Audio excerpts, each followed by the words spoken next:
Welcome, Ultras and Switchy sisters alike, to episode 6 of the weekly episodic gaming-adjacent livestream podcast show. This is Switch to Ultra. We have returned to Monday nights where we belong, and we are now at the exact middle point between the Nintendo Switch 2 Direct and the release of the Nintendo Switch 2. We have now stepped foot into May with only 4 Mondays left before the actual release of the console, and we'll talk about these last couple weeks very soon, as we have to do some new briefing. Welcome to the Switch 2 Ultra family. I'm your co-parent BH Ultra. And I am your co-parent Switchy. And tonight we are joined by special guest from hit YouTube video, my personal most chaotic Super Smash Bros. DLC hype cycle, Salty DK Dan.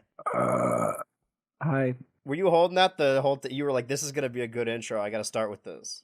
Yeah, I was like juggling it in my throat the entire time. Chug juggling. I love like he came in person, and I'm still like relegated to the TV. I'm still like the call-in guest. Right. Well, this is like Salty died in the first act, and now we're looking up to the sky, and he's calling down to us. Salty, do you have some advice for us as we go on our hero's journey? Have Take fun. back Ride Rock. Have fun.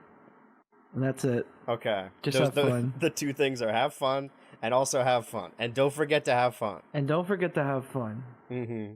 The whole 30 minutes before we started this cast, you were just keeping that burp in there just in case. We're talking about the Bible a lot. Yeah, we were talking about well, we were basically talking about how, like, converting people would be a lot easier if instead of, like, there being Catholic schools, there was, like, just Catholic anime. Mm-hmm. Like a really, like with, like, a lot of Sakuga and epic, like, raw aura hype moments, you know? Yeah, no story, no writing, just aura and hype No story, moments. no writing, just hype and aura. Well, I've I always think said that's that, the like, exact idea that Charles Dickens had while he Sort wrote of. The Life of Our Lord. in hit film King of Kings. I don't know if you guys go to the theater often, but if you go to an animated film over the last month, you'll get a trailer for, I believe, a film called King of Kings, and it looks... I don't like using this as an insult because I think it kind of devalues real art, but I wouldn't be saying it if I didn't mean it. It looks like it's an AI-generated animated film. It isn't, but it just looks like that. Like, it looks like you fed it Blue Sky and DreamWorks and Illumination films, and then it tried to make that. And it's got, like, a weirdly star-studded all-star cast. And I was like, this has to be a laundering scheme or whatever. And then I looked up the trailer on YouTube afterwards, and it has a little ad at the end of it that's a part of the movie trailer that's like, hey, if you pre-order your tickets now, you could win a trip to the Holy Land. And I didn't. I didn't get a ticket for it. But I have been seeing movies, as much as I would like to see that or go there in person. But yeah, the idea is that, I mean, this isn't relevant to the podcast at all. I've always wanted kind of a prestige television, like a full, we're going to dedicate hours, each episode's like an hour, to this, of actually doing the entirety of the Bible. I think there's some value there. I'm not even a religious person. I want them to keep all the fucked up shit. Like Job? Especially Job. Make the show about him. I'm gonna include all of it. All right, let me ask you, Salty. Since what we're gonna do here ahead of this, or at the beginning, the first act of this podcast, and just kind of getting your feelings, debriefing you on all the things we've covered thus far in a not a speed run, but sort of a lightning round of going through all this. Because for us, it's been maybe a year since we've been hearing stuff. Maybe that's a little bit too much because I started like counting down in the summer. Let me ask you, Salty. Since we've been very vocal on the show and before it for weeks, if not months, I'd like to get your headspace and thoughts on the sequence of events that I have written down here. Prior to the official announcement of the Nintendo Switch 2 by Nintendo, how much did you know about the potential sequel console, and when did you think you were going to actually hear anything about it? I mean, like, obviously, I probably learned about it for the first time from, like, crappy Twitter rumors. Am I allowed to curse? Can I say curse words on this thing? I hope you can. Can I swear? Okay. We're already too I deep learned in it from some fucking some random fucker, Twitter asshole, rumors. dickhead. And like, it's one of those things where like the Switch was the most successful Nintendo console in like a really freaking long time. Like, no duh, they were gonna do a successor to it. Mm-hmm. But I think a lot of people had like skepticism because they were like, oh, I mean, last time they did a successor, it did really poorly, but like the Wii U did not do poorly because it was a successor. There was a lot of other issues there that like just weren't really addressed properly. And like literally it felt to me like it was only a matter of time until we learned about it, and like it felt like there was like rumors like every year about it. Yeah. And it was interesting because I was like, shit, are they gonna actually do a successor? Because the Switch has been out for like 7 years, 8 years now. Like that's a pretty long life cycle for a console. Yeah, Well, that's why I 8 think years. That's a long life cycle for there a console. was so much discourse last year because one, we were in the dark, but also like most people assumed there was going to be new stuff, and we would hear about patents on occasion. And I don't know if you guys remember, like prior to the Switch coming out, all the patents that people were always talking about, like the fake NX mock-ups that looked almost unplayable. It's like the most unplayable shit ever. NX. Yeah, it was like an iPhone except an oval. My buddy Jorge is in chat saying that Rouge the Bat is not a baddie. That's incorrect. Anyway, back to the Nintendo Switch 2. You don't want to weigh in on this baddie tournament because I've only been seeing posts, I think mostly by you. Yeah. What's the bracket at now? There was a Tumblr Sexy Woman 2025 bracket, and I really wanted to ring the votes so that Rouge would win because I love Rouge. The ballots. But she sadly lost. I forget to who. Was it Miss Frizzle? No, it wasn't Miss Frizzle. Miss Frizzle, sadly, the Frizzle fuckers could not get her that far up the ranking. She went up against GLaDOS and it was already over. I'm trying to remember who did Rouge lose against, because it was somebody pretty formidable. I knew that it was going to be a hard time the moment I saw that's why you had to back your matchup. character. Yeah, that's why I had to back my character. I'll look into that and see who she lost to, because it was an interesting matchup. The final, I do know off the top of my head that the final matchup was between Miss Piggy from the Muppets and Morticia Addams, and Morticia Addams ended up winning. Which I disagree with personally. I was not really a fan of that outcome, like, at all. I think it depends on like the discussion of, is a baddie someone who's just attractive, or is it someone who like puts out those vibes? No. Well, it's a Tumblr Sexy Woman contest, which is like emphasis like Tumblr Sexy Woman. Right. So it just, I don't know. I just didn't agree with the votes. I would say that just like, it's interesting that those are the finals, because the defining characteristic, or maybe that's a defining characteristic, but when it comes to relationships for those characters, their main thing is just how much they love their significant other, like their husband or the person they're fawning after. So it's interesting that those are the top two when they're spoken for. Sorry, ladies. I'm taking. Well, it's not necessarily about who's spoken for, just who is the most attractive and appealing, like I guess like emotion wise, and how they carry themselves. Of course. And I'm trying to see. I believe that Rouge was up against Jessie from Pokemon. That's why she lost.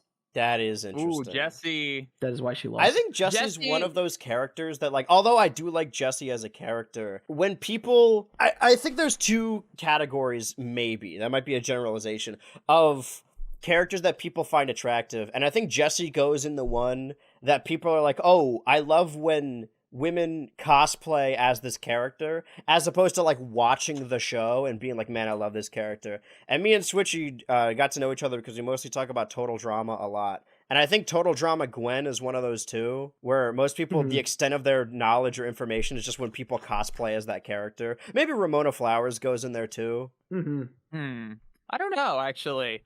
I mean, I definitely think I know what you're talking about with Jessie. Yes. Not so much Total Drama, but I've never... It's not fun to talk about this. No, it's not like not fun, but I've never been attracted to a Total Drama character, unless you count when I was like a young kid. Like I had a crush on Sierra. I definitely had a crush on Sierra, and definitely Courtney, but that was it. And that kind of subsided, all things considered. I think the cosplay one applies to Gwen because they're all canonically teenagers. Like that's the crux of the show.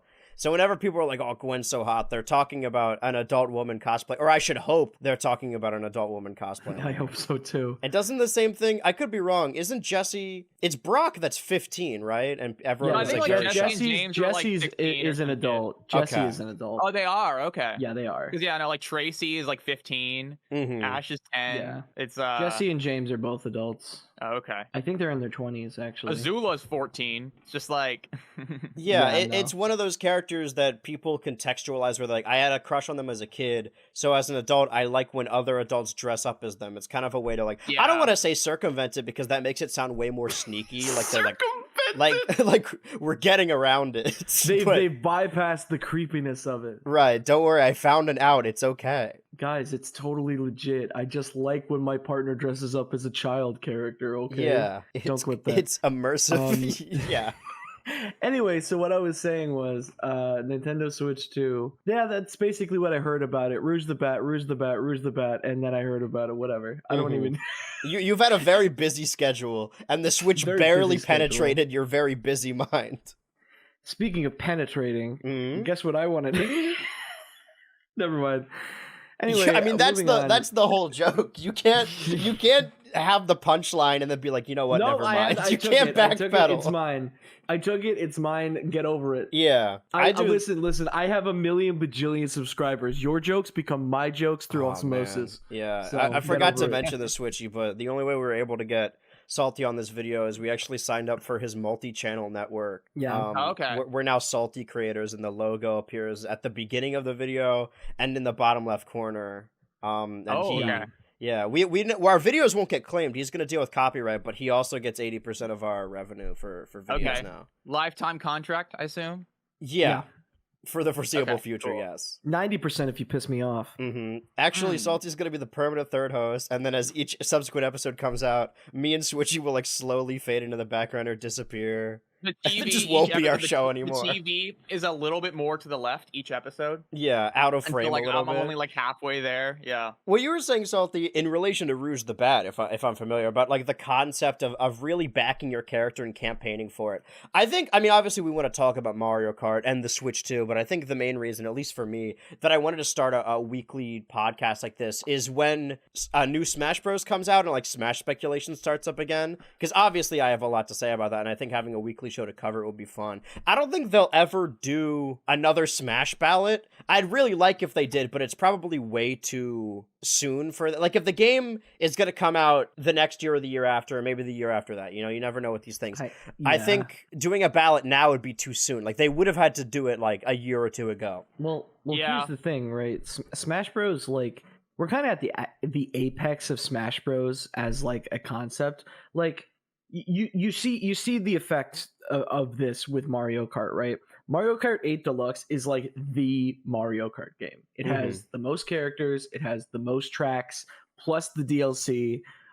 It has like so much content that you literally can't compete with it. So when they are developing Mario Kart World, they obviously know that they can't compete with that. So what do? You tear it all down and you try something different, which is why they're doing the whole open world shtick. And do I agree with it necessarily? I don't know. Is it worth $80? Definitely not. But the point is that they know they can't compete with this, so they're trying something completely different for once.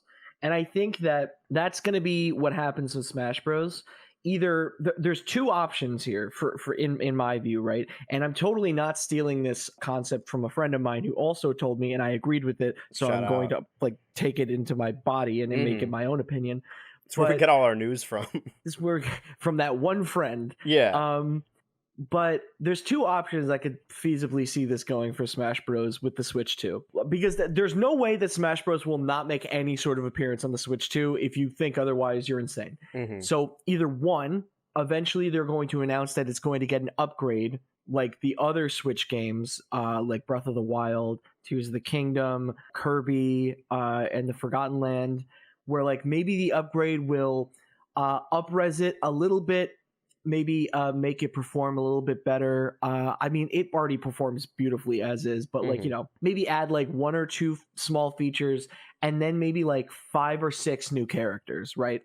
It's either going to be that or they're going to make a new game that is just completely like not even close to Ultimate, because you can't compete with Ultimate at this point. Like you really have to, like, the amount of money and licensing that you would need to pour into a game development to compete with Ultimate at this point is insane. A friend of mine suggested that they might try something completely different. They might like for example, they might bring back a story mode type thing to like really spice it up. Have a smaller cast, but have like a story mode that's like, fleshed out. Or they might try a 3D arena fighter for once. Do I want that? No, I don't come to Smash Bros. For a 3D arena fighter. I'm just saying that, like, I think whatever it's gonna be, different. whatever it's gonna be, if they're doing a new game, they're gonna try something completely different, or they're gonna have some big gimmick that will make it stand apart, even if they can't match the roster of Ultimate. Mm-hmm. Yeah.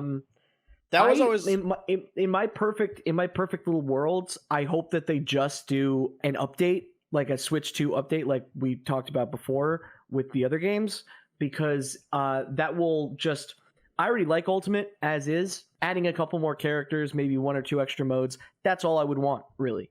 I don't need a full new game. I like the game as is, and honestly, just expanding the roster that's already there seems a lot more appealing to me. Right. Especially because, like, I don't think that you're gonna have a game that has like fucking Minecraft Steve in it as a guest character again, at least anytime soon. And I just feel like you're throwing a lot of development in the trash if you just make a new game right now, because like, how long are you gonna have to work on that to like have it even measure up even a little bit? Right. It's to my understanding that each Smash game took about on average 3 years of development. Obviously, like, Brawl got delayed multiple times. One time just because they wanted to add Sonic to the game. Like, that's legitimately why they delayed it. And Smash 4 got delayed a lot. And it was worth it. Yeah. Actually, no, this is perfect then. I don't want this to just be all Smash, but we do have a lot to... how do you feel about Sonic the Hedgehog's representation in Smash Bros? Because this is a very hot issue. Not right now. But in Brawl, I thought it was pretty good. Okay. But then 3DS, Wii U, and Ultimate, I think it's kind of ass. I think that it's very basic. His moves don't really have any references other than like the spin dash and the homing attack. Mm-hmm. I think I feel like, I don't know, the fact that Sonic isn't Smash at all, I'm very happy about. But I kind of wish that his moves had a lot more care put into them, like all the other characters, like especially characters from Ultimate. It feels like look at a character like Banjo-Kazooie and like Steve, like every single one of their moves is like a very unique and specific reference. And I feel like there's plenty of like mods out there for Sonic in various Smash games that really prove that you can do that sort of thing with him. In general, only thing he really needs is just a little bit of tweaking to make him like actually like good representation for the Sonic series. But if I could either get that or a new Sonic series character, like if we could get Shadow up in here, I would much prefer getting another rep. Is Shadow your call? You could do a lot. Shadow is my call. Like Shadow's my dude.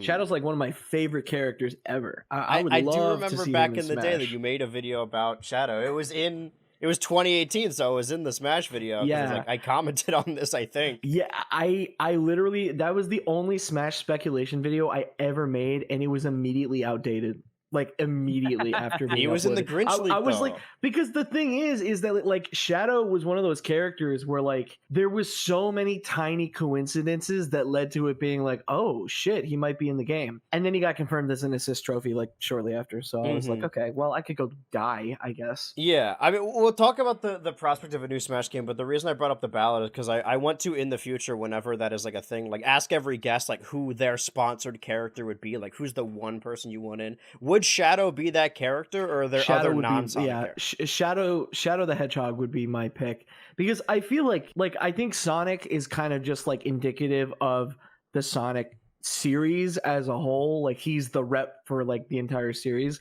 Right. I think Shadow would be like the rep for like the Dreamcast, if I'm being real. Okay. Like that's kind of the vibes that he gives me. Like he's just the Dreamcast, and eventually when they made the hop to the GameCube and like Sega and Nintendo started shaking hands, and we got stuff like Sonic Heroes and Shadow the Hedgehog on GameCube. Like those were some of the first games on Nintendo consoles. So same with Sonic Adventure 2. I think Sonic Adventure 2 was one of the first games with Sonic that actually got ported to a Nintendo console. Yes. So I mean, like, well, he's a very console, symbolic yes. character, Shadow. What was that? A home console, yes, because they had him on like console. the Game Boy Advance. Yes, a Sonic Advance, But yeah, Shadow was very hot at the time, and is very hot now. I'll be honest with you, I was an Eggman truther for a while, because I'm like, I kind of want to see how Eggman would control in a game like Smash, and also he's the only other character that's been in most of the games. But then I saw the third Sonic movie, and I'm like, oh man, I forgot I really like Shadow, actually. I do want to see him in the game. He has some really, like, you can do a lot with, like, Shadow's moveset compared to Sonic. Yeah. And plus, like, you know, he looks so similar to Sonic model-wise. Really all you need to do is do a couple of tweaks. I mean, they already have a model for him for an assist trophy. All you got to do is just, like, up-res the textures a little bit, maybe tweak the bone structure of the model a little bit, and he's already ready to be, like, coded in. Like, he's right there. I mean, people have done it already. That's my problem with, like, a Super Smash Bros. Ultimate Switch 2 edition, is that all of those characters who are assist trophies already in Ultimate have, like, zero chance of becoming, if they add new characters to just a Switch 2 edition. That's definitely true. I true. can see that as being a good reason. That's always definitely been true, yeah. I was just going to say, I mean, they could easily, like, in the past, I mean, for example, right, like, Chrom as a character. Yes. Chrom is an Ultimate, which I think is just such a wasted character slot. But anyway, Chrom is a character, but he's also a part of a Final Smash. So, like, and both of those can occur at the same time. Chrom can be in a game and in a Final Smash against himself. It's really clunky. There are a lot of really little things like that. The Knuckles assist trophy can't appear on the Green Hill Zone stage because he's in the background. If you play as Toon Link on the Spirit Train stage, he gets replaced with Alfonso. You can't, Alucard assist trophy can't spawn on the Wii Fit stage because it's a giant mirror. Like, you could just turn off the assist trophy if there are certain, like, variables at play. Wait, but does I don't Alucard think it's likely. die if he sees himself in the mirror, or does he just not have a reflection? He doesn't have a reflection, so they just, like, don't have him. They forbade him from appearing on Wii Fit, so they wouldn't have to. I guess it literally probably just slowed down the game or something like that to get rid of his reflection. Potentially, I wouldn't know how the actual processing or like, but because I think you said that in a video, or you said that in the podcast, and I remember thinking about that. Is that it's like, wouldn't that be like a really fun opportunity to make it so that Alucard doesn't have his reflection? Because that'd be so cool. I'd be all over that. Yeah. But and I haven't tested yet. I don't know if he spawns on Fountain Dream, because, like, that has sort of reflections. And I know the infamous thing in Melee is that if they're asleep and then looking in their reflection, their eyes are still open. But in the prospect of, I don't think it sounds like none of us want a Switch 2 edition of Smash Bros. Am I hearing that right? No, I kind of just want it to be upgraded. But also, I just want to say, also, when you're on the Spirit Tracks stage, if Toon Link, if you're playing as Toon Link, he doesn't actually show up in the stage anymore. He gets replaced. So I think that they could easily just do that with assist trophies too if Shadow is in it. Yeah. But you know, whatever. And also, I don't think that anybody would necessarily be, like, miffed if Shadow as an assist trophy got, like, removed, if I'm being real. Yeah, I don't give a fuck. Yeah. Also, at this point, I think the game is so big, and, like, Sakurai just does not really give a fuck anymore. There have been a lot of situations where, like, things don't really line up that much anymore, like, perfectly like that. I don't think he really gives a shit. Yeah. It's actually funny you say that, because I'm remembering back in 2015 or so, a lot of people thought that Roy, the Fire Emblem Roy, wouldn't come back because there was a Bowser Jr. renamed Roy the Koopaling. And that was apparently a real big ball and chain on Smash Bros. 4 of any chance of Roy coming back. And they're like, this isn't a big deal, and they just added Roy anyway. Yeah. No one gave a shit. And I mean, to be fair, I'd rather they do stuff like that. And I guess Chrom, I don't think they needed to put Chrom in as an Echo Fighter. It's like, dude, I mean, Awakening came out 6 years ago. At that point, it was just a prophecy where they're like, everyone knew he was supposed to be in Smash 4. They made a joke about him not being in Smash 4 during Smash 4. But what I was saying is that I think, what was I saying? I think I was saying that, like, yeah, I mean, I don't think an assist trophy being a character as well is actually that big of a deal. One thing you could do is kind of graduate Shadow to an assist trophy and kind of implement that, whatever he does. I don't even remember what Shadow does because I don't play with assist trophies. He just wacky shit. He just uses chaos control, and it makes everything like slow down. Yeah, some negative zone shit. I always some negative zone shit, but it's chaos control, so it just slows everything down. I always liked whenever I love about the Brawl final smashes. They were just stupid. It's like Luigi just like manifests negative energy. Yeah, but you know what? I'm gonna be honest. I fucking miss Negative Zone because it was fucking weird. I miss the big gay dance. Smash. Yeah, no, exactly. It was not like a reference to anything. It was a reference to the fact that Luigi has like mental health issues. Like Yeah. Happy mental health awareness. now it's like all of it. I feel like with Wii U and the 3DS, Wii U, and Ultimate, Sakurai really hammered home this idea of like wanting to pay tribute to every one of the series and not just include them and just try to create movesets. He wanted the movesets to be like very specifically picked. But yeah, no, Luigi having the negative zone shit was fucking hilarious. And King Dedede's Big Gay Dance. Big Gay Dance. I think Sakurai has a lot of weird hang-ups, and like I have nothing but respect and admiration for him. But I mean, if we're talking about the prospect of a new Smash game, and I've heard people say like, well, Sakurai's been working on Kirby Air Riders, there wouldn't be enough time for him to direct this game. And I'm just like, well, what if hypothetically he didn't direct this one? What if we got someone else to do it? I feel like that wouldn't be that terrible. There are a lot of things, and I don't even dislike Sakurai, but like the way Bowser is always represented as a dragon monster instead of like a Popeye-esque bully is a very Sakurai decision. And even like we're seeing, I don't know if you guys have played a lot of the more modern Kirby games, but we're seeing like past Kirby characterization in Kirby Air Riders, you know, from the very little like CG trailer we've seen thus far, and people are worried that Sakurai just gonna dump all the Kirby stuff that he didn't invent. He's like, I don't know what a people showing him Magolor, and he's like, what the fuck is this? Yeah, get this out of my face. Get this shit out of my face. I'm hoping that there will be yarn shit. I'm hoping that there will be some more modern Kirby characters in the mix, because like I feel like Kirby has like such a colorful tapestry of characters that don't really like, they've only really gotten like utilized in like Star Allies, and that's the entire not a lot of people's favorite. Yeah, not a lot of people's favorite Kirby game, but like I feel like Kirby Air Ride could be a really good like mix of like, you know, Mario Kart and like almost a Super Smash Bros. Style lineup of Kirby characters, because there's just so many that don't really get any sort of love. Like Mario characters do. Although like the big to differentiate these games, it's also kind of rough that Sonic Racing Crossroads is also coming out the same year as both Kirby Air Riders and Mario Kart. Yeah.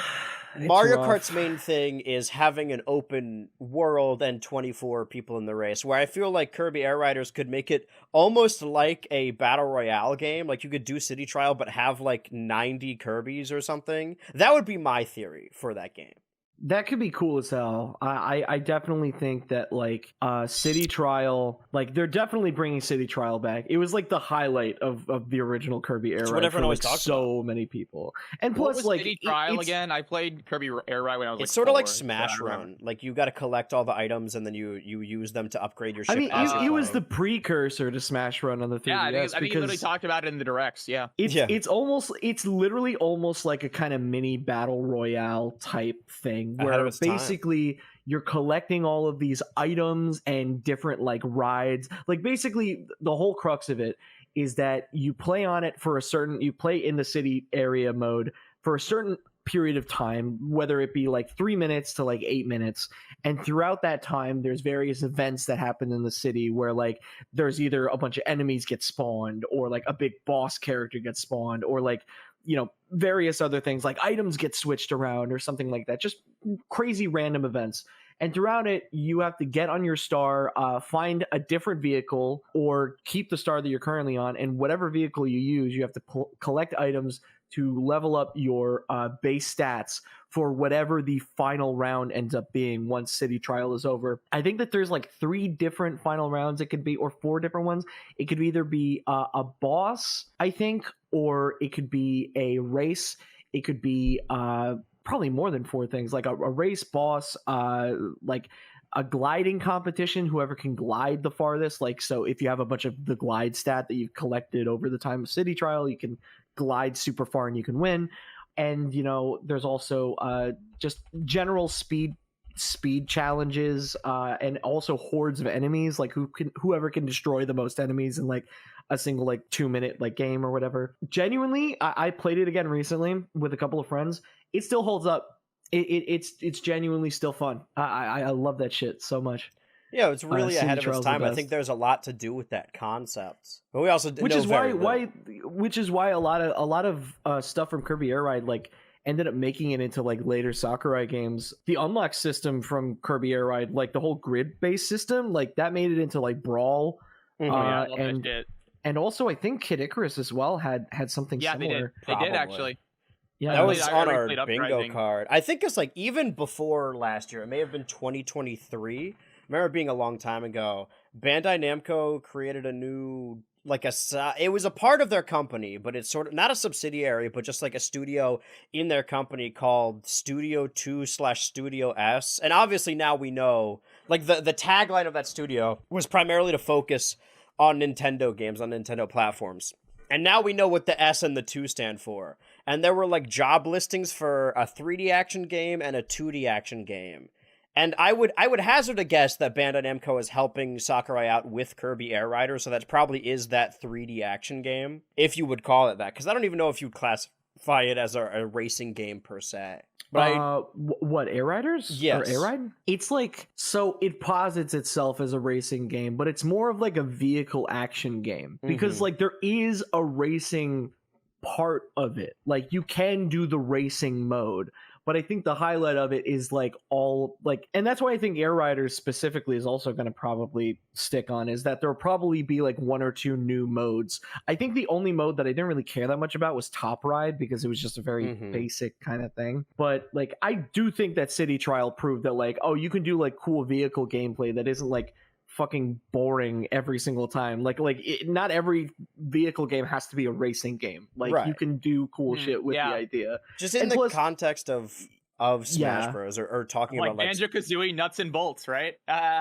Dude, that was out of its time too. That was like Tears of the Kingdom. I want to genuinely play that because I feel like maybe people were maybe a little maybe too it's hard, like secretly like a really good game. I think it could be like 3D World or Let's Go, where it just wasn't what people wanted, but it's not bad. I personally hope that Air Riders does not have customizable warp stars. I think that that would just muddy the game a little bit too much. I think it would add a little bit too much customization. Yeah. Where like I feel like if there were just specific carts that all had different gimmicks and you unlock them as you go, just like the original game, I think would be perfect. It'd be much easier to pick up and play. That's my only thing about recent Mario Kart games that I wasn't really into.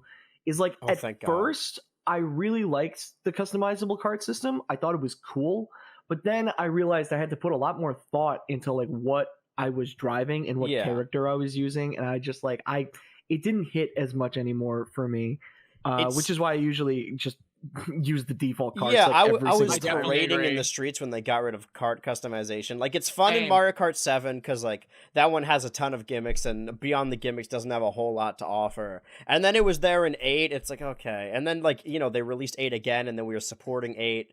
And it's been the style of Mario Kart we've existed with for beyond a decade now, and I'm just ready to go back to basics, build back better, if you will. Yeah, I think I liked it because I thought that I was like supposed to like it. You know what I mean? It's like I guess no. There's like new options, so new options is good. But I think the carts are just less interesting when they're customizable. I think it's not like you can pick the color of your wheel. You have to pick I have to use the tiny stupid little wheels if I want an acceleration build. I don't know. It just never was that satisfying to me. Yeah, and I think I prefer just the direction they took with the carts in earlier games where they were just their own carts without anything else. Maybe it was just me, but as I was building it, I was never thinking like, oh, these are my favorite parts. I'll build a cart perfectly tailored towards me. Whenever it always boiled down to just picking the largest meter. Like whatever parts gave you the most meter, I would just do that. Yeah, that's basically how I ended up working too. I wanted to ask you guys, sure, what out of the launch lineup for the Nintendo Switch 2, is there a specific game that you're looking forward to the most? Because it's a toss up for me. It's a toss up for me right now. I think Bonanza too. Yeah. Well, the thing is that I don't think that's launching alongside the console. Oh yeah. Then the console from Nintendo has 2 launch titles, and one of them is like a $10 tech demo. Yeah, dude, my favorite, my most hyped up game is definitely Nintendo Switch 2 Welcome Tour. Right. Listen, I am gonna get it. I got to see what it's all about. But it'd be kind of fun to play it just for the meme. Dude. Yeah, you know what I mean? The only launch title the funniest from memes Nintendo are the ones that involve me giving $10 to Nintendo. Yeah, that'll really own them. The funniest meme is like financially supporting owning the haters by giving Nintendo all my money. Stupid ass games. Yeah. If you want to know the launch lineup, I have a list right here. I can read off to you. Obviously, I think the big like major hitter is Mario Kart World. Yes. The $80 racing game, which I'm like, Jesus Christ. There's still nothing in that game that justifies that price to me. I already have save data in Deltarune Chapter 1 and 2 on Steam, so I don't want to get it on the Switch 2, like the new chapters, because I don't want to have to start from the beginning again. Like, if I play Deltarune, it'll just be on my computer. So that's already a cross-off I have for to me. go back. I have to go back and replay it anyway, because I never beat Jevil. I forgot to do it. Okay. So I forgot to do it. I so can gotta understand go why back. people are excited for. If you're asking me, like, oh, games that come out June 5th, like, yeah, Deltarune Chapter 3 and 4, that's very much up there. But I'm not going to play it on the Switch 2. Not really. You know, I'm going to play it on my computer. Exactly. Yeah. I'm going to play it on Steam. But yeah, so I'm going to skip over the Nintendo Switch 2 editions of games, because obviously, you know, Breath of the Wild, Tears of the Kingdom are going to be releasing the same day. Also, if you already have the games, it's just like a $10 upgrade, right? Am I understanding that I think right? it's like $10 or $20 or something. Yeah. I need to know what the membership features you are get. before I even check that. Yeah. You know? Like, I like Forgotten Land a lot, and I'm glad it's got extra content, but that's not even a launch title. That's like July or August, I think. Yeah. I mean, I'm glad that, you know, it's basically glorified DLC is what it is. Yeah. But yeah, so Mario Kart World, Nintendo GameCube is apparently going to come with launch with Nintendo Switch Online. And that's going to have Wind Waker for GameCube, Right. F-Zero GX, and Soul Calibur 2. Yes. Oh yeah, I'm excited to play F-Zero GX. I mean, remember honestly, playing it like, when I was like beyond- 13, and I thought it was really fun. It's Beyond hard, the it's fun, games but it's hard, but it's themselves, fun. I'm excited to, like, play them with the online, like, having the 4 screens at the bottom and everyone's got their shitty webcam. I think the features are more what I'm excited for on, like, day one. Like, I want to find Dude, other I don't people even that give have like the a little Switch bit of a 2. shit about that, and to be totally honest with you. I'm I real- saw it I on think the it'll- trailer, and I'm like, oh, that's cool. But I was think like, it'll I'm be not fun gonna for, use like, that. streaming. It'd be so cool to like be playing like on Virtual Console with friends, and one of them gets really mad and starts goat-seeing you on the camera. Yeah, just like something that like one that. Uno game on 360 where dudes would just be straight up naked. Just like, hey, fuck you, and then just Yeah. flashes their butt. Everyone does it at the same time, so nobody's looking, but everyone can see it. But yeah, then there's also Split Fiction is releasing the same day. Cyberpunk 2077 Ultimate Edition, which I heard they packed the entire game on the cartridge, They did. which is They insane to me. And apparently it runs well, which is even more insane to me. Yeah.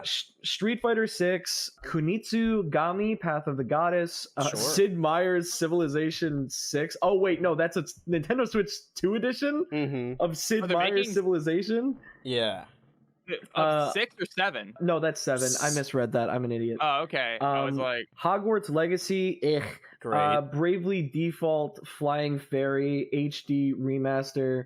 Yakuza 0 Director's Cut is pretty exciting because that's going to be a re-release of Yakuza 0, but it's actually going to have an English dub this time, and I think a couple of new features. I think which that'll be is pretty- funnier for sure. Pretty but- cool. I think that'll also be releasing on Steam, though, so at the end of the day, Yeah. I'll probably pick it up for Steam. Well, that's the thing with this list is beyond your Mario Kart and your tech demo, they're all games that are coming out elsewhere, or they're like ports of games that have been out for a while. Like I kind of want to pick Fortnite. up, I kind of want to pick up Street Fighter 6 and the Amiibo because I really like Street Fighter 6. But again, that's a game I've been playing for 2 years now. Yeah, and then the rest is just, miscellaneous. Hitman World of Assassins, Signature Edition, Nobunaga's Nobunga. Nobunga's Ambition, Nobunaga's Ambition, Awakening Complete Edition, Survival Kids, which I think is the game that crashed the Nintendo Switch 2. That game actually Direct. is a day one exclusive launching on the Switch, so that's an instant cop. It's gotta be that you get to survive on an island as kids. Rune Factory, Guardians of Azuma, Arcade Archives 2, Ridge Racers, and Puyo Puyo Tetris 2S. That Those are all I think the launch title games. it's weird That's a that pretty solid lineup. Like all things 2S considered, is like the Switch 2 version of that Switch game. It's weird that it isn't like Puyo Puyo Tetris 2 Switch 2 edition. It's like it's the same game but with a different title, but it has features on the Switch 2. It's weird that one was like held out of the Switch 2 edition lineup. Yeah. I will say this, like, I gotta say, overall, it's a pretty good launch lineup, even though most of the lineup is, like, ports of previous system games and, like, upgrades. I think, in general, the fact that they're launching with a Mario Kart game is, like, that's gonna be, like, a system Yeah. seller, like 100%. I Like think the three. people- Remember when the 3DS launched and it launched with like absolute horseshit? Yeah, Steel Diver. Like no literally. games. Steel Diver. Steel Diver. Dude, Steel Diver. The best Steel Smash Diver is not Bros. gonna be- item. I was gonna say the extent of my knowledge about Steel Diver is that Smash Bros. Item where you're just holding the submarine and you shoot it like a gun. Yeah. I didn't even know that was a Steel Diver reference, if I'm Yeah. being honest. No, It's- it is. Face Raiders. There's one item that's Raiders. like, I don't remember if it's the curry or the smart bomb, I think. That I've the extent of throughout most of my life, I just assumed like, oh, you know, the smart bomb, that's from Smash Bros. It's like a Star That's Fox Star Fox, item. right? Yeah. Yeah. But it's been grandfathered in as a Smash item for me. I mean, while we're Yeah, talking for about sure. this line, I mean, overall, I think people tend to prioritize quantity over quality, but when it comes to, I mean, what did the Switch launch with on like day one? It was just Breath of the Wild, right? Snipper I clips. think the major one was Breath of the Wild. I can take a look. I'll Yeah, see if I can because find there's it. stuff that came out within that year, your Splatoon 2s and your Mario Odyssey, but if we're talking day one, like even the Nintendo 64 only launched with Mario 64 and Pilot Wings 64. And that's only 2 games, but one of them is one of the most important games of all time. And you could argue Breath of the Wild is there too, and I'm not going to say that Mario Kart Worlds will be one of the most important games. But, you know, sometimes you only need one game that's really worth it. I mean, I bought a PS5 so I could play Astrobot. So the launch lineup for the Nintendo Switch One. Obviously the big hitter is Zelda Breath of the Wild, but Of at the course. same time, that was also releasing on Wii U the same Yes. day. Yeah. You know, obviously I didn't get it for the Wii U. I got it on the Switch because it I was knew like, one "Ooh, guy who shiny got new it for the thing." Wii U. I I did did know a too. guy who got it for the Wii U, which is like so funny to me. These other ones are really funny. 1-2 Switch. Classic. That's an even more Um, expensive tech demo. Yeah, Just Dance 2017, Skylanders Imaginators, That's awesome. Super Bomberman R. I do remember that. I remember that If you were that game playing had it- a little bit of a moment because I've on day one when the Switch 2 comes out, I'm gonna go to the eShop and see what like day one games there are that I haven't really heard anything about, because those are going to be the ones that like, oh, I want to play this. Because when the Switch 1 launched, sure, people were playing Breath of the Wild, but when they weren't playing that, they were like, I want to try out Snipper Clips or Super Bomberman R, which are games that they probably wouldn't traditionally have played. And I think the same phenomena kind of happened with Bug Snacks with was it the PS5 or the PS4? I think it was the PS5. I think it was a PS5, yeah. Yeah, where like it only kind of had Bug Snacks. So people that otherwise wouldn't have played that game are like, I mean, I got a PS5, I'll play it. And I think that's really fun. And that's kind of negated because it's backwards compatible. Like if you want to play something on the Switch 2, you could just play a Switch 1 game if you really want to. I think one of the things I'm going to be doing a lot when I get my Switch 2, if I get my Switch 2, I mean, you know, freaking knock on wood, Right. is I'm probably going to spend a lot of time on the GameCube thing. Like I think Yeah. that's Yeah, yeah. knowing myself, I'm probably going to do some shit like that. I'm Soul Calibur? hoping I do want to talk about the GameCube thing in a bit because that with that announcement we got like a flash of like what other games are going to be coming, and Mhm. they showed Pokemon Coliseum and XD, That's true. which is insane. Yeah, no, Um, it really is. That like the fact that we're getting those games before like Red and Blue is like so funny. It's weird that like- they're still not there. Like any of They're them. still Game not Freak there. None of the is main weird line about ones. that. They have to have some sort of Pokemon Home integration, right? Like I'm not Yeah. insane for thinking this. Well, I think it'd be cool Like- to like be able to play the ROMs of Red and Blue on the Game Boy player, and then like transfer those into Stadium on the N64. They call them Nintendo Classics now, and then Yeah. do the same thing with the GBA games and Coliseum and XD Gale of Darkness. But also, before I forget, the rest of the Nintendo Switch lineup, a game called I Am Setsuna, Fast RMX, which is like a racing game, F-Zero. Shovel Knight, which you know is a port, Yeah.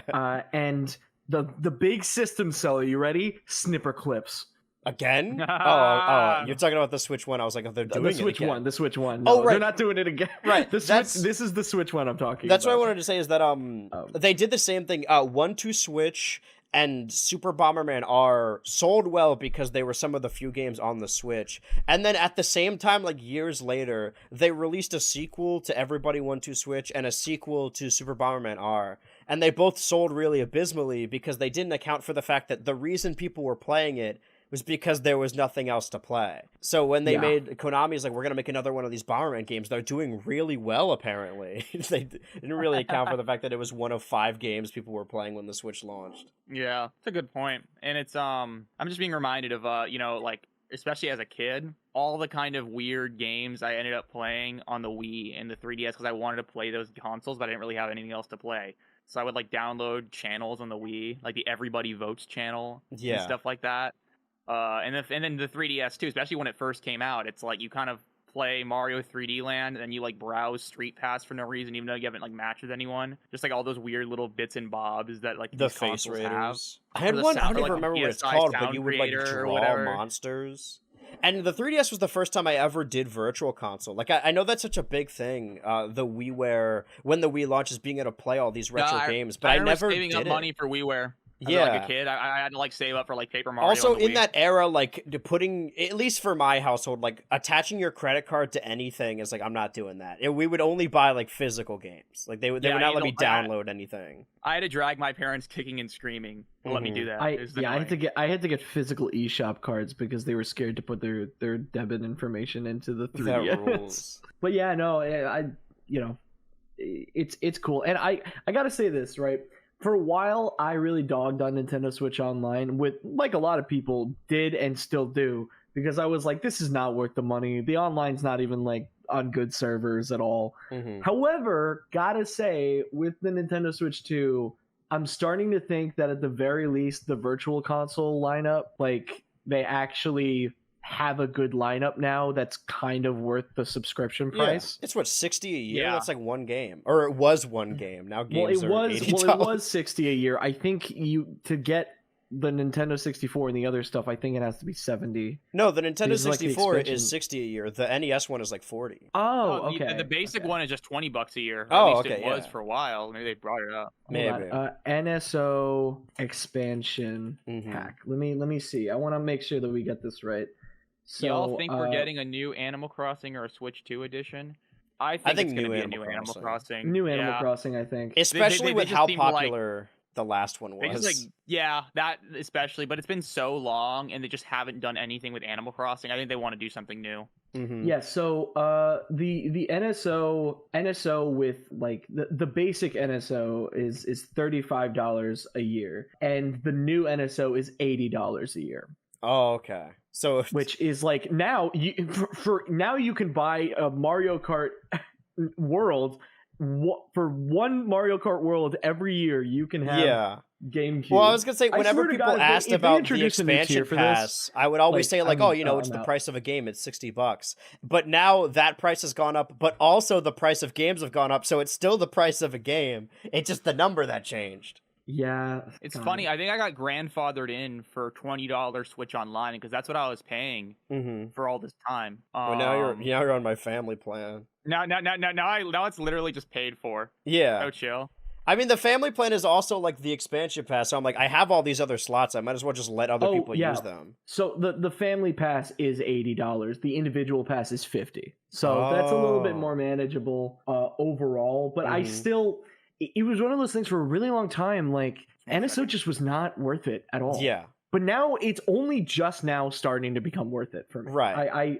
And especially because, like, you know, the titles that they teased when they premiered the Nintendo GameCube stuff was like Mario Sunshine, Fire Emblem Path of Radiance, Pokemon XD, Gale of Darkness, Super Mario Strikers, Chibi Robo, Luigi's Mansion, Pokemon You know what wasn't Coliseum. there? You know what wasn't there? What? Melee. Melee wasn't there. Yeah, They're Melee not. wasn't there. No, because people who like Melee wouldn't even play it because, like, if They're you're gonna go Splitty. yeah, there's the issue with Melee is you have to play it on a CRT because there's an insignificant less amount of input lag, and if you're playing it on like a flat screen, it wouldn't. And I imagine if you're playing it on the Switch, like holding the Switch in your hands, God forbid, it would be way worse. They'd also probably use like the fixed version of it, the PAL one. Maybe there might be because they did it with Mario 64 when they put it in 3D All Stars. They got rid of I never Solange liked that. Bowser. Like, come on, dude. Like, let us backwards long jump. Just please, Yeah. like come on. Like, that's like part of the game. Ocarina of Time remake for the 3DS, they purposefully kept a lot of glitches in there because they knew that people were using them to speedrun, or they were like glitches that aided the experience that people really liked. And they switched up on that. Switch it up like I wish that Nintendo. I wish that more remakes did stuff like that because I think it's cool. Mm-hmm. I think it's really cool. Yeah, especially for games like obviously Mario 64, where there's such an identity to the speedrunning community, where there's so much kind of there's a whole rich culture that comes from the game, and frankly, I guess it's not fully optimized state to the point. Yeah, I mean, there are memes about these glitches, so I don't know. I feel like that's like enough that it's kind of meaningful to keep it as is, at least in my opinion. It's a part of the experience, and I know that the Switch 64 emulator purposefully does things to make it match that experience, like something that was lost in online N64 emulators for a while. I think we talked about this before, is that the ending cutscene with the giants lifting up the moon in Majora's Mask, sorry, spoilers for Majora's Mask, is scored, like there's music playing in the background, but the cutscene lags on the N64 like native hardware. So if you play it on an emulator, the song will not even finish playing. Like, it only get through halfway through the song because the cutscene is over so much faster. So then on the Switch emulator, the N64 emulator for the Switch, they purposefully slowed it down to mimic that.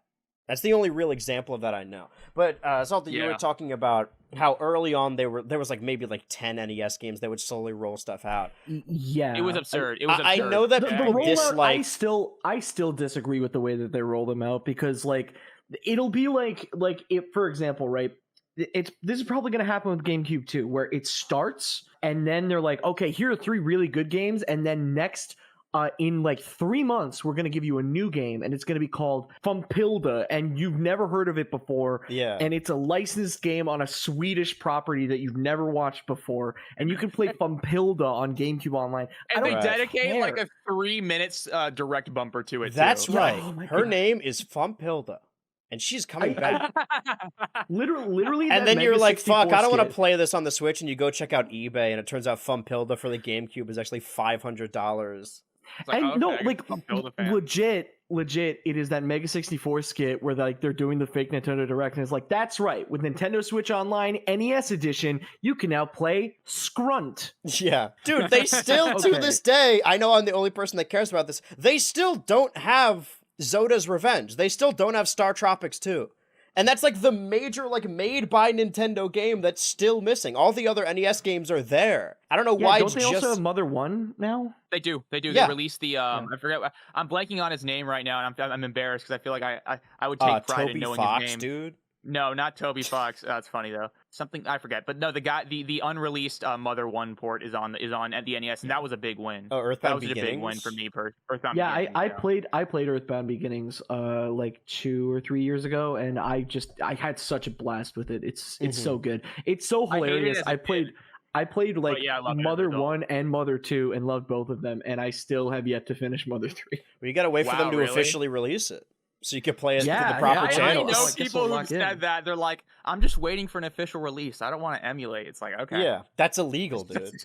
It's against the law. Right, buddy. May I just say, I'm glad the Nintendo Switch Online, that they are releasing like Japanese only games, right? Like they have them on the Nintendo, like the SNES, and they have it on GBA Online. They have a Kuru Kuru Kururin, which is like in, I believe in Japanese, that one, or is it in? No, I don't think it is. But anyway, SNES, they have some Japanese games, and no, the one that's Japanese for GBA Online is Densetsu no Starfy, which is the legendary Starfy series. I love Starfy. I played the DS version, and I fucking love it. And I was so excited when they put it on a Nintendo Switch Online, because I was like, oh my god, new Starfy game to play! Hell yeah! Only to open it up, and the game is fully in Japanese. Like, okay. There's no, like, I was gonna ask if it was like a port or anything. It is not translated at all. It is just the Japanese version of the game with all Japanese text included. And it'd be one thing, right, if it was like a game like Puyo Puyo Tetris, which is very easy, or like a puzzle game that is very easy to get through the menus for. Starfy has a lot of text, and shit. Oh, interesting. And I I didn't know can't that. read any of it.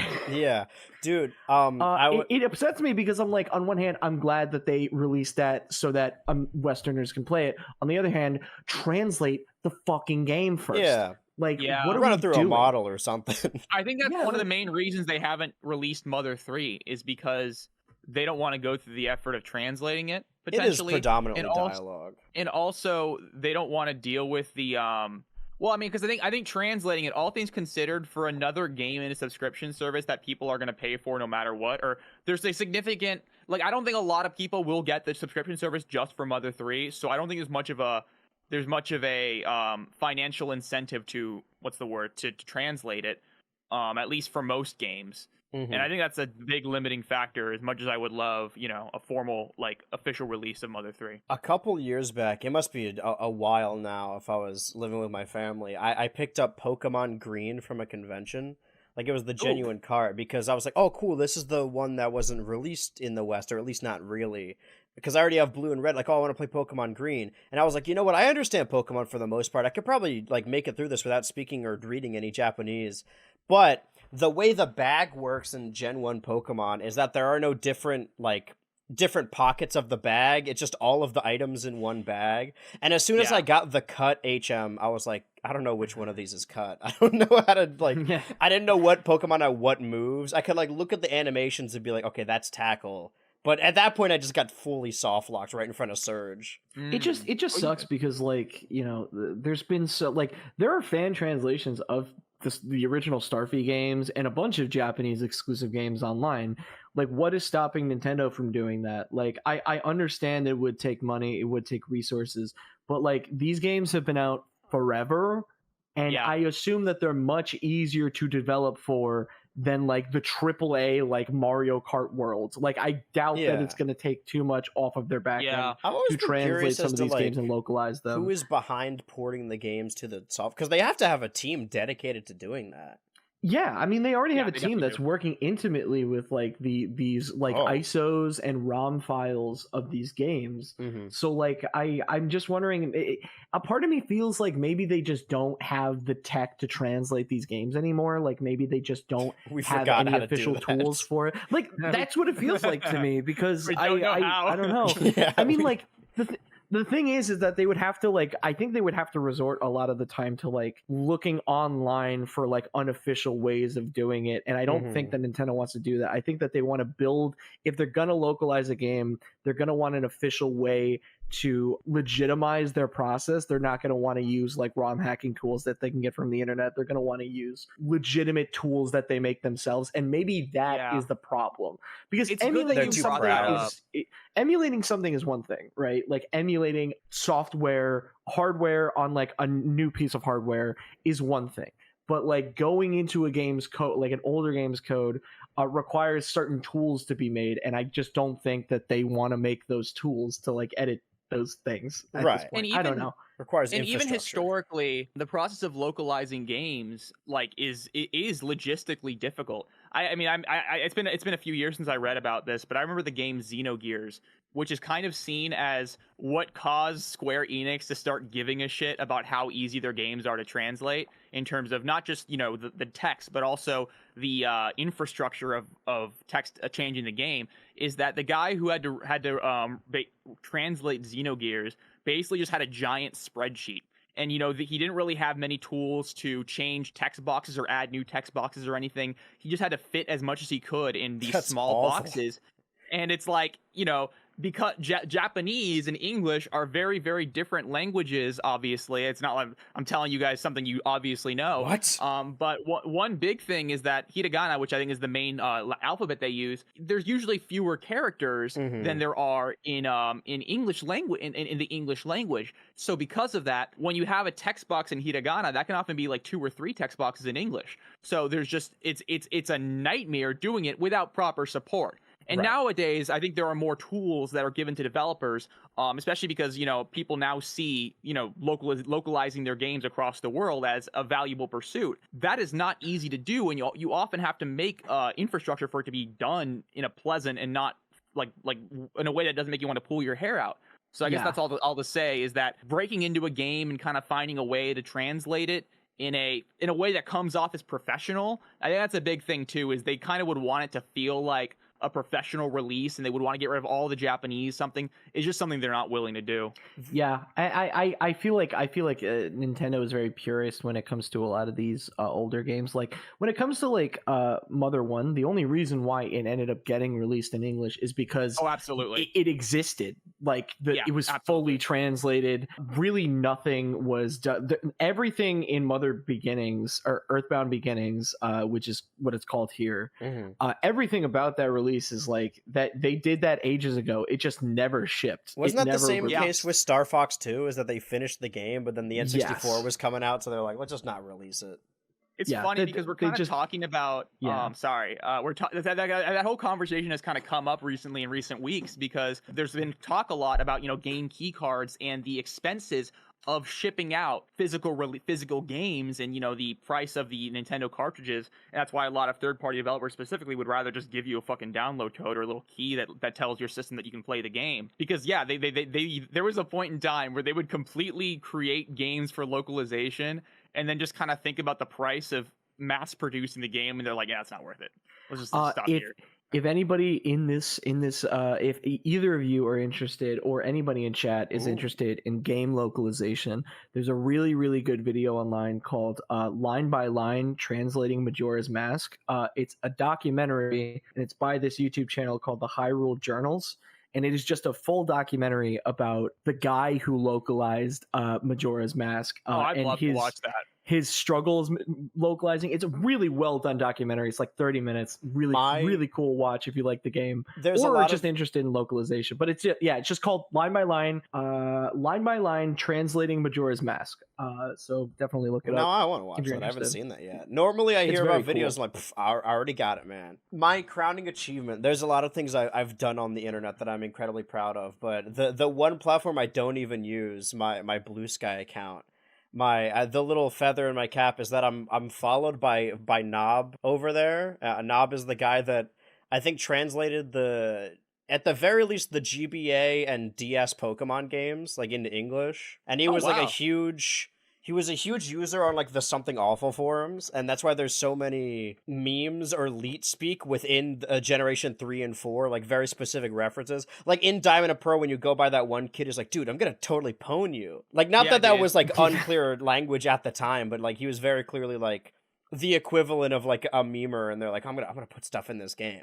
I don't know if he knows who I am or why he's following me, but I bring it up at every opportunity I can. It's like the Doge line in A Link Between Worlds. I mean, dude, I'd bring that shit up all the time if I saw that guy follow me. I'm like, oh my god, you're like a god to me. Yeah, but it's all like that's another example of you just, when you're translating it, you're like, well, I could just add whatever. They didn't, not that they didn't care, but there were a lot less litigious after a certain point or before a certain point. I mean, there are a crop of characters that have almost entirely different characterization in America than they do in Japan.